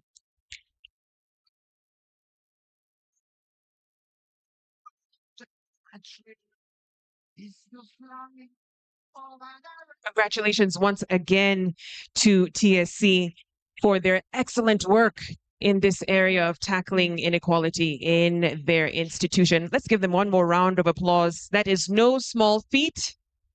No small feat indeed. And that rounds out the category looking at commissions and other agencies. One last round of applause for TSC, Teacher Service Commission, as well as the Witness Protection Agency. Now, ladies and gentlemen, moving to the next category, semi-autonomous government agencies. And we have 4 institutions that we are recognizing in this particular category. The first runners-up is the Kenya Institute of Mass Communication. Congratulations. Job well done. Kindly make your way up on stage and setting the example in that area of higher education. Congratulations once again to the Kenya Institute of Mass Communication. Wonderful. Center stage as you receive your plaque. Well deserved. And we're all smile. Raise it so we can see it for the cameras. This is your moment. Congratulations, Kenya Institute of Mass Communication. Fantastic. Next runners up is the Kenya Education Management Institute. Congratulations as well for your work in this area. Kindly make your way up and receive your plaque. And this, of course, is in the category of semi-autonomous government agencies. I believe they're making their way up just on the other side of the stage. Fantastic. Thank you. Receive your plaque. Job well done. Kenya Education Management Institute. Wonderful, wonderful. Setting a fantastic example there. Now, to the new Kenya Cooperative Creameries. Congratulations. That is the next runners-up in this particular category. New Kenya Cooperative Creameries, are you in the room? If not, we may have to receive it in absentia. Do we have someone from the new Kenya Cooperative Creameries? It seems not. Fantastic. We'll get that award to them. And the institution with an excellent record is the Kenya Institute of Special Education. Well deserved. Fantastic. They have come out on top in this category of semi-autonomous government agencies, the Kenya Institute of Special Education. Fantastic. Education is doing quite well in this particular category. Fantastic work and setting an example for your peers in that regard. Take a hold of your plaque. Fantastic. Face the photographers as we commemorate this occasion. Thank you once again. You may take your seats. One last round of applause for all of the honorees. The next category is tertiary institutions. Calling up Ramogi Institute of Advanced Technology, first runners up. Congratulations. There they are. I can see the team also trying to make their way up. Wonderful, wonderful. You can head over center stage.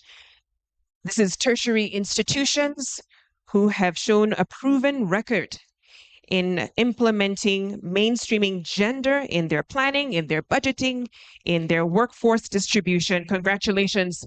Once again, you may take your seats. Next runners up, Ciala Technical Training Institute.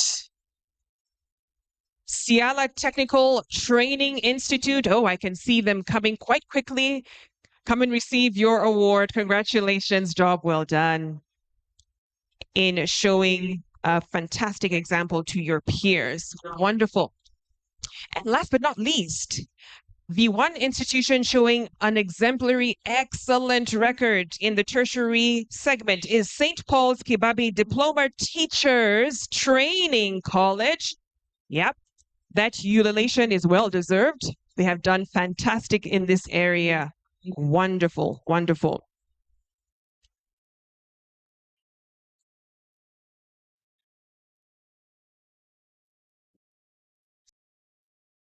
Fantastic. Round of applause. Kibabi Diploma Teachers Training College, rounding out the tertiary institutions category. Moving on swiftly to public universities. Thank you so much. You may take your seats. And first runners up, or rather, this is actually excellent record, is Dedan Kimathi University of Technology. Here you are. Congratulations. Job well done. Dedan Kimathi University of Technology in the public universities segment or category, again showing that they have implemented gender mainstreaming policies in various cadres of their organization. Fantastic. Thank you so much, Dedan Kimathi University. You may take your seats. Next, we have Southeastern Kenya University. Southeastern Kenya University. Congratulations once again in showing that you are capable of implementing these critical policies in your organization. Fantastic. Let's give them one last round of applause. Southeastern Kenya University, thank you. And last but not least, Taita Taveta University. Taita Taveta University. If you're in the room, kindly make your way up. Oh, fantastic. Congratulations once again. This is your moment.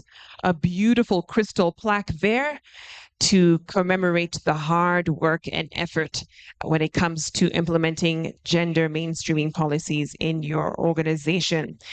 And this, of course, rounds out the category of public universities.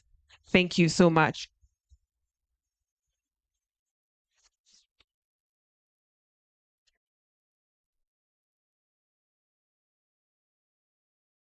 Wonderful. Moving on to state corporations.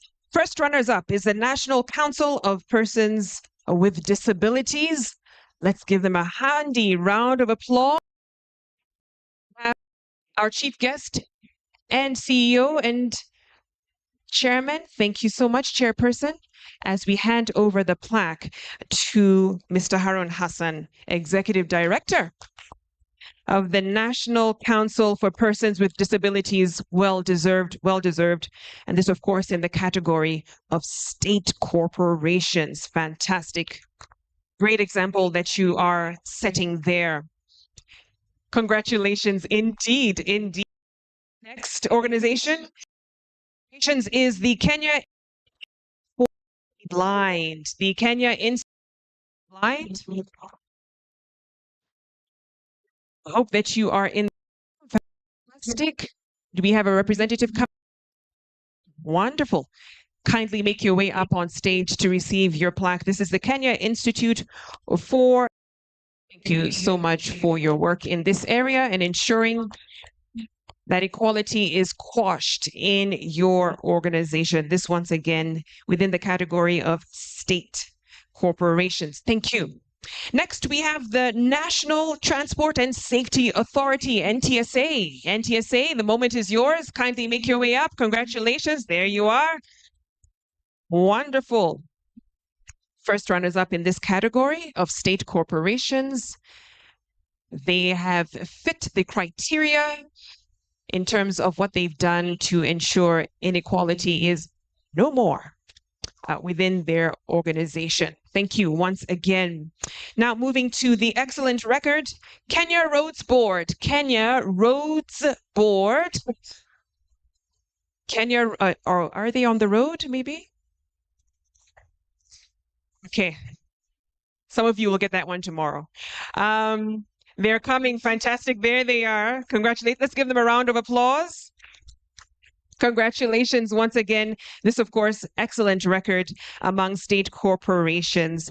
Kenya Roads Board, fantastic work, fantastic work. And of course, NGEC looked through their records and policies and programs to ensure that they do indeed deserve this excellent record among state corporations. One last round of applause for them. And last but not least, rounding out state corporations, the National Health Insurance Fund. National Health Insurance Fund. NHIF, are you in the... Okay. It appears we'll have to also accept that in absentia. Not to worry, we'll make sure that they receive that award. We're moving now to the ministries and state departments. And we would like to invite Jackie Bogo to join the chief guest. If you are in the room, kindly make your way up. Kindly make your way up. Jackie Bogo, there she is. Thank you so much. We're moving to from the British High Commission. Janet Sudi, are you here as well? Wonderful. There she is. Fantastic. So you'll also help in handing out these awards. We're moving on to the category on ministries and state departments. First up, and they're all excellent records, is the Ministry of Energy and Petroleum. The Ministry of Energy and Petroleum, if you are in the room, congratulations. There you are. Fantastic. Congratulations. Wonderful. Great, great work you've been doing in the area of mainstreaming gender in your planning, in your budgeting, and your workforce distribution. That has definitely caught the eye of the NGEC and their partners. Congratulations once again. Fantastic. Next, the National Treasury and Economic Planning. If you're in the room, congratulations. Okay, we have someone coming up. Wonderful. I can see you, sir. Kindly make your way up center stage. Congratulations. Let's give them a round of applause. Remember, this is out of 341 institutions. Just 21 made the cut. So this is no small feat. Congratulations once again, the National Treasury and Economic Planning. Congratulations. Wonderful, wonderful job. Well done in setting an example here. Great. Let's get center stage as you receive your crystal plaque. The National Treasury and Economic Planning. Wonderful. All smiles. Well deserved. Yes, we can put all our hands on the crystal plaque. Well deserved. Fantastic. Fantastic. You may take your seats. Now, the Office of the Attorney General and Department of Justice. The Office of the Attorney General and Department of Justice received an excellent record. Wonderful. And we will probably have to, oh, here they are. Fantastic. Congratulations. Receiving on behalf of the Office of the AG and Department of Justice. Let's give them a round of applause. And this now, ladies and gentlemen, will have the Office of the AG take their photo, have their moment.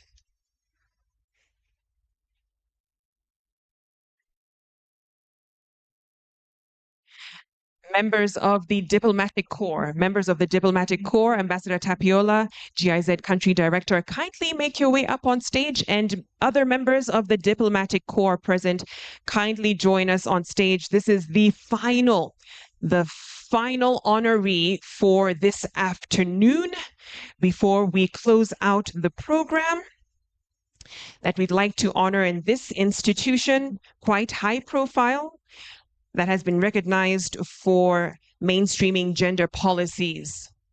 In 5, 4, 3, 2, 1. State House. Congratulations, State House. Wonderful, excellent record to show in terms of gender equality in your space. Here come some of the team members. We'll also have our chief guest to receive on behalf of State House as well. Fantastic, well deserved. Thank you, madam. You may join the photo as you are recognized for your hard work in this particular area.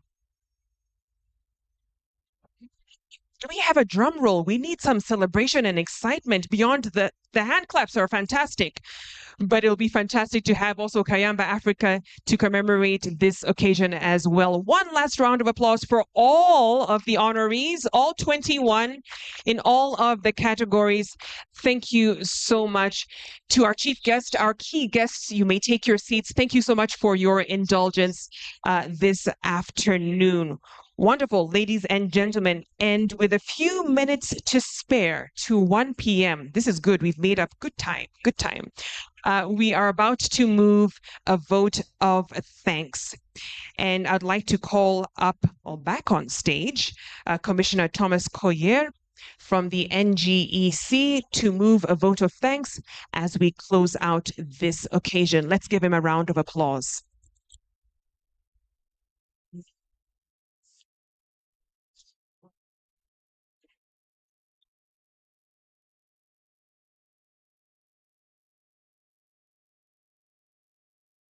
Our chief guest, distinguished guests, ladies and gentlemen, in a great country like ours, we are honored this afternoon. And on the behalf of the National Gender and Equality Commission, the organizing committee of this event, we are deeply honored by your presence, unwavering support, your dedication to the cause of gender equality in our nation. This has set a remarkable example for all of us in this country to see.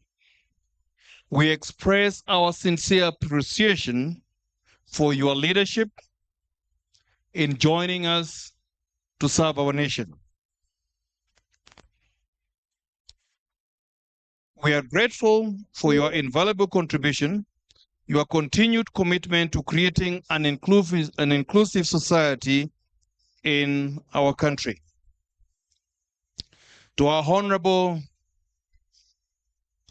members of parliament who could be here, your presence signifies collective effort required to achieve gender equality at all levels of governance.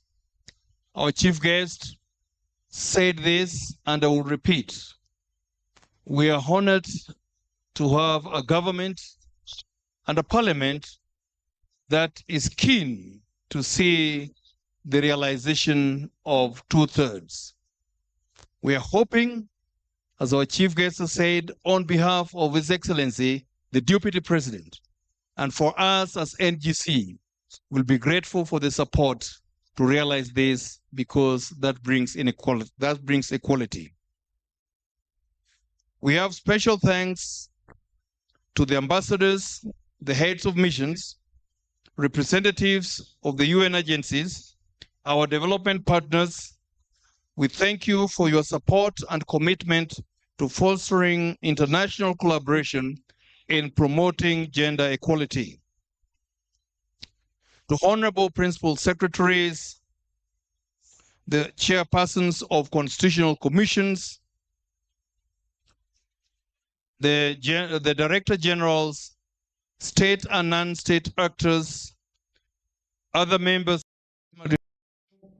development partners, our interest groups, members of the Fourth Estate, and also to the commissioners of Constitutional Commission, as well as NGEC. Please accept our appreciation. And to everyone present in this room, this great day, this afternoon, in a beautiful country like ours, we are grateful for the leadership of this country and agreeing to be present with us here today. We are thankful that you have honored our invitation. Without you, this launch of a critical study in our country would not have been very successful. So once again, we thank our chief guest on behalf of our Deputy President of this country for the honor that you've given to our Constitutional Commission, National Gender and Equality Commission in this critical area. Thank you, and may God bless you as we enjoy the lunch, and Happy New Year before we close the month. God bless you.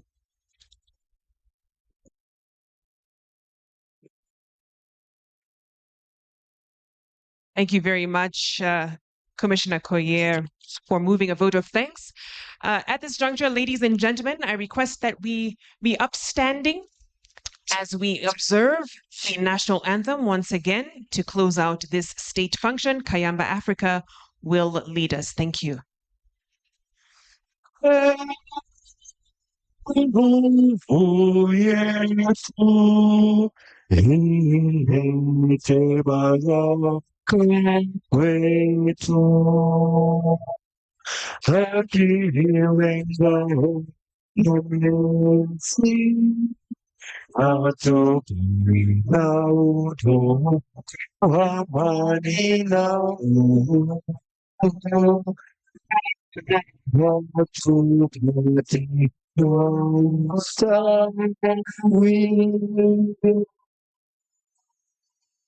Thank you very much. You may take your seats as I make a brief announcement. We're just about to segue into lunch. I know you can smell the scent of the food wafting into the room. I will not be before you any longer. But for our VVIPs, our chief guest, if we can allow them to take their leave first, and that will be to my right, that door in the corner. So our chief guest, our VVIPs, you may now take your leave. Thank you so much for indulging us.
Backgrounds.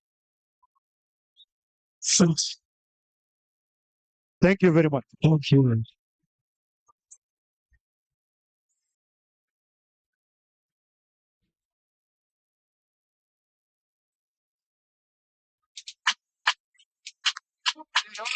Virus, you're killing it.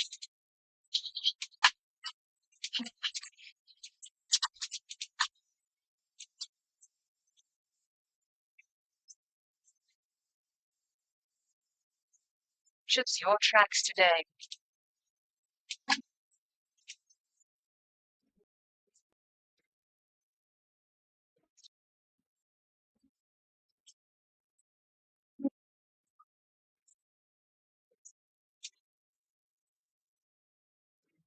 Choose your tracks today.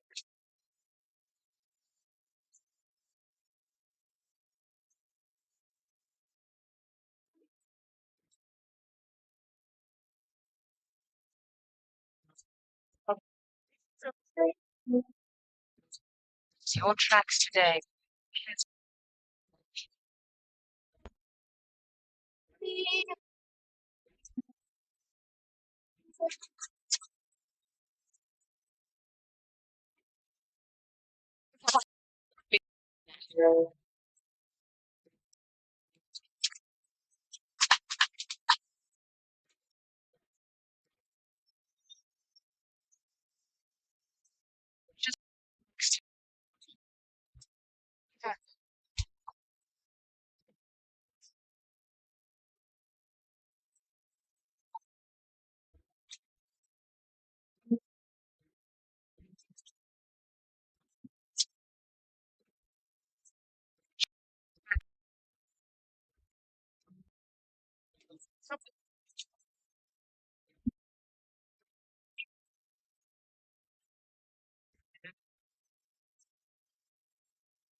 Choose your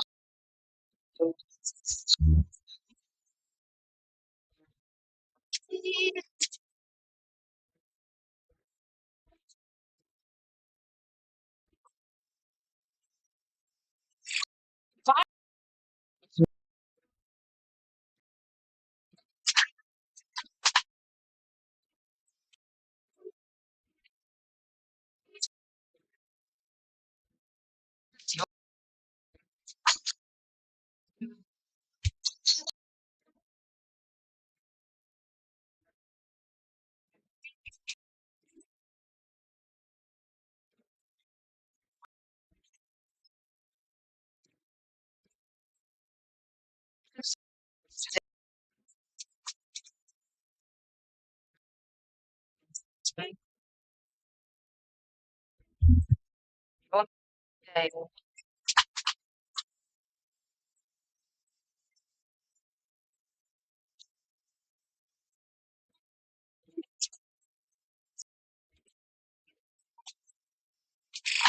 Virus be killing it.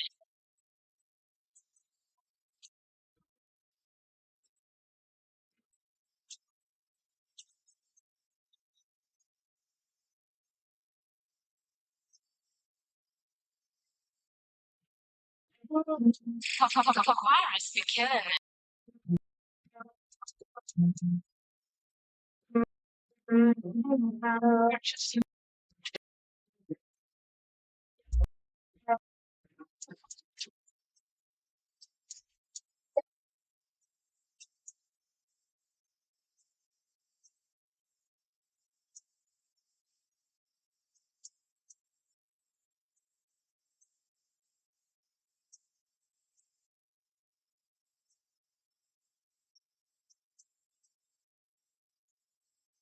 Purchase your tracks today.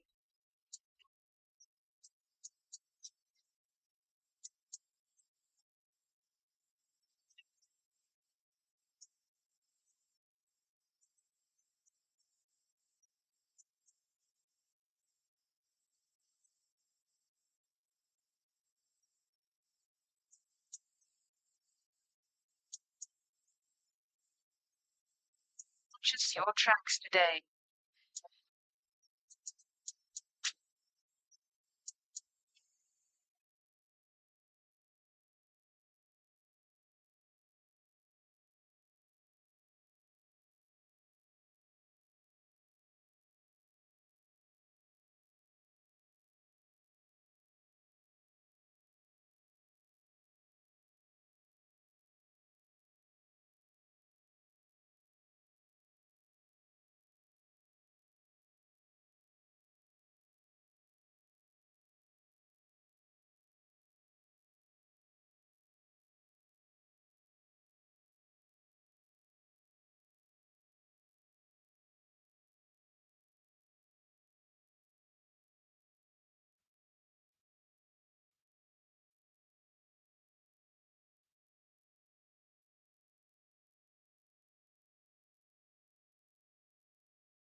Sana. Hebu ongelea. Mic check, mic check. So sound inakam. Si ndio? Check check cha one check. So unaona kuongea inafanya. Mic check, mic check. Sound check, mic check. Mic check, one, two. Mic check, 1, 2. Mic 1, 2, check 1, 2, 3, 4, 5, 6, 7, 8, 9, Gina 10. Mercy 1, 2, 3, 4, 5, 6, 7, 8, 9, 10. Mic check. Sound check 1, 2.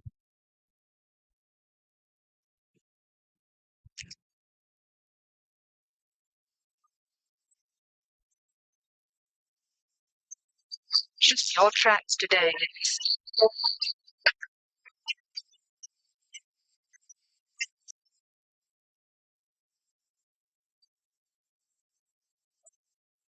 Just your tracks today.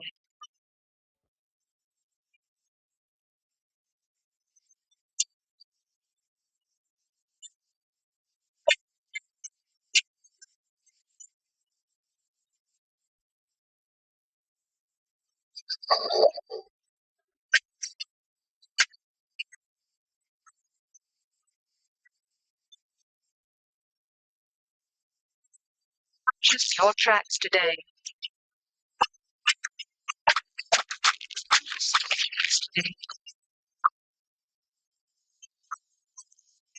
Virus secure.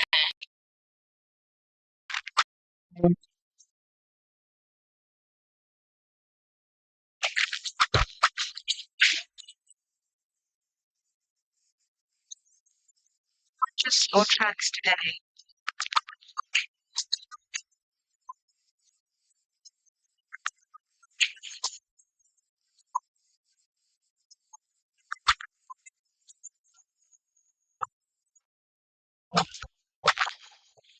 Purchase your tracks today.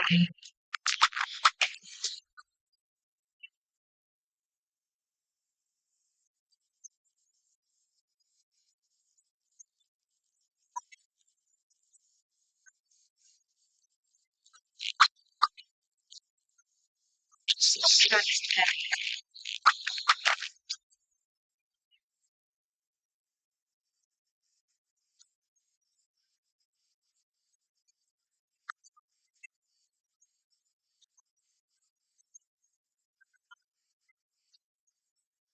Just your tracks today.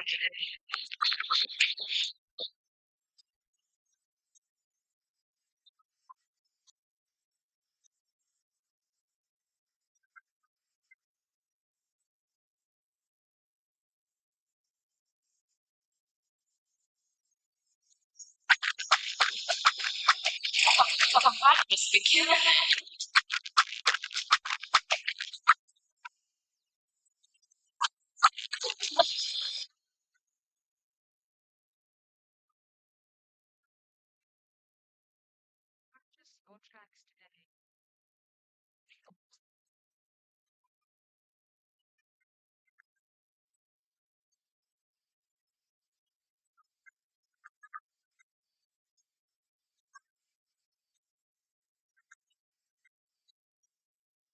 Just your tracks today. Just your tracks today.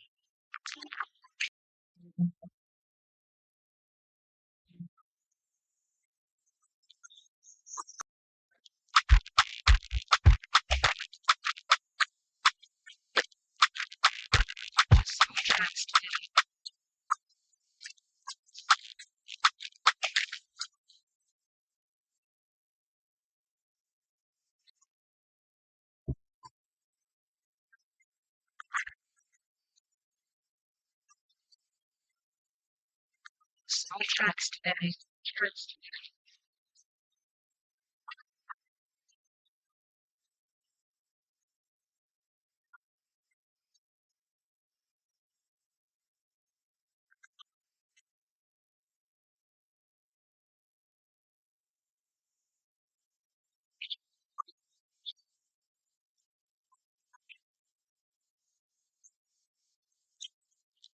Just your tracks today.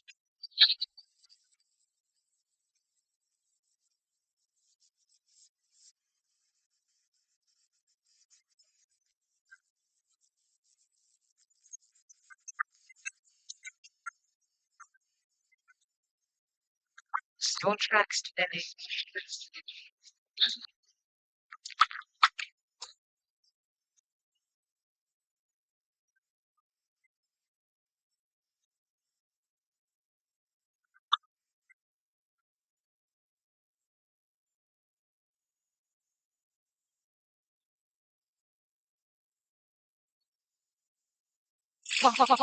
Yes, we can.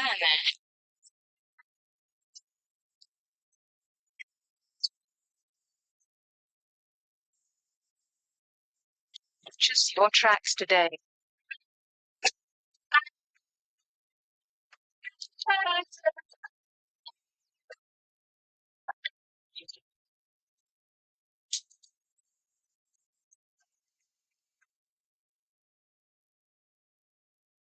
Just your tracks today.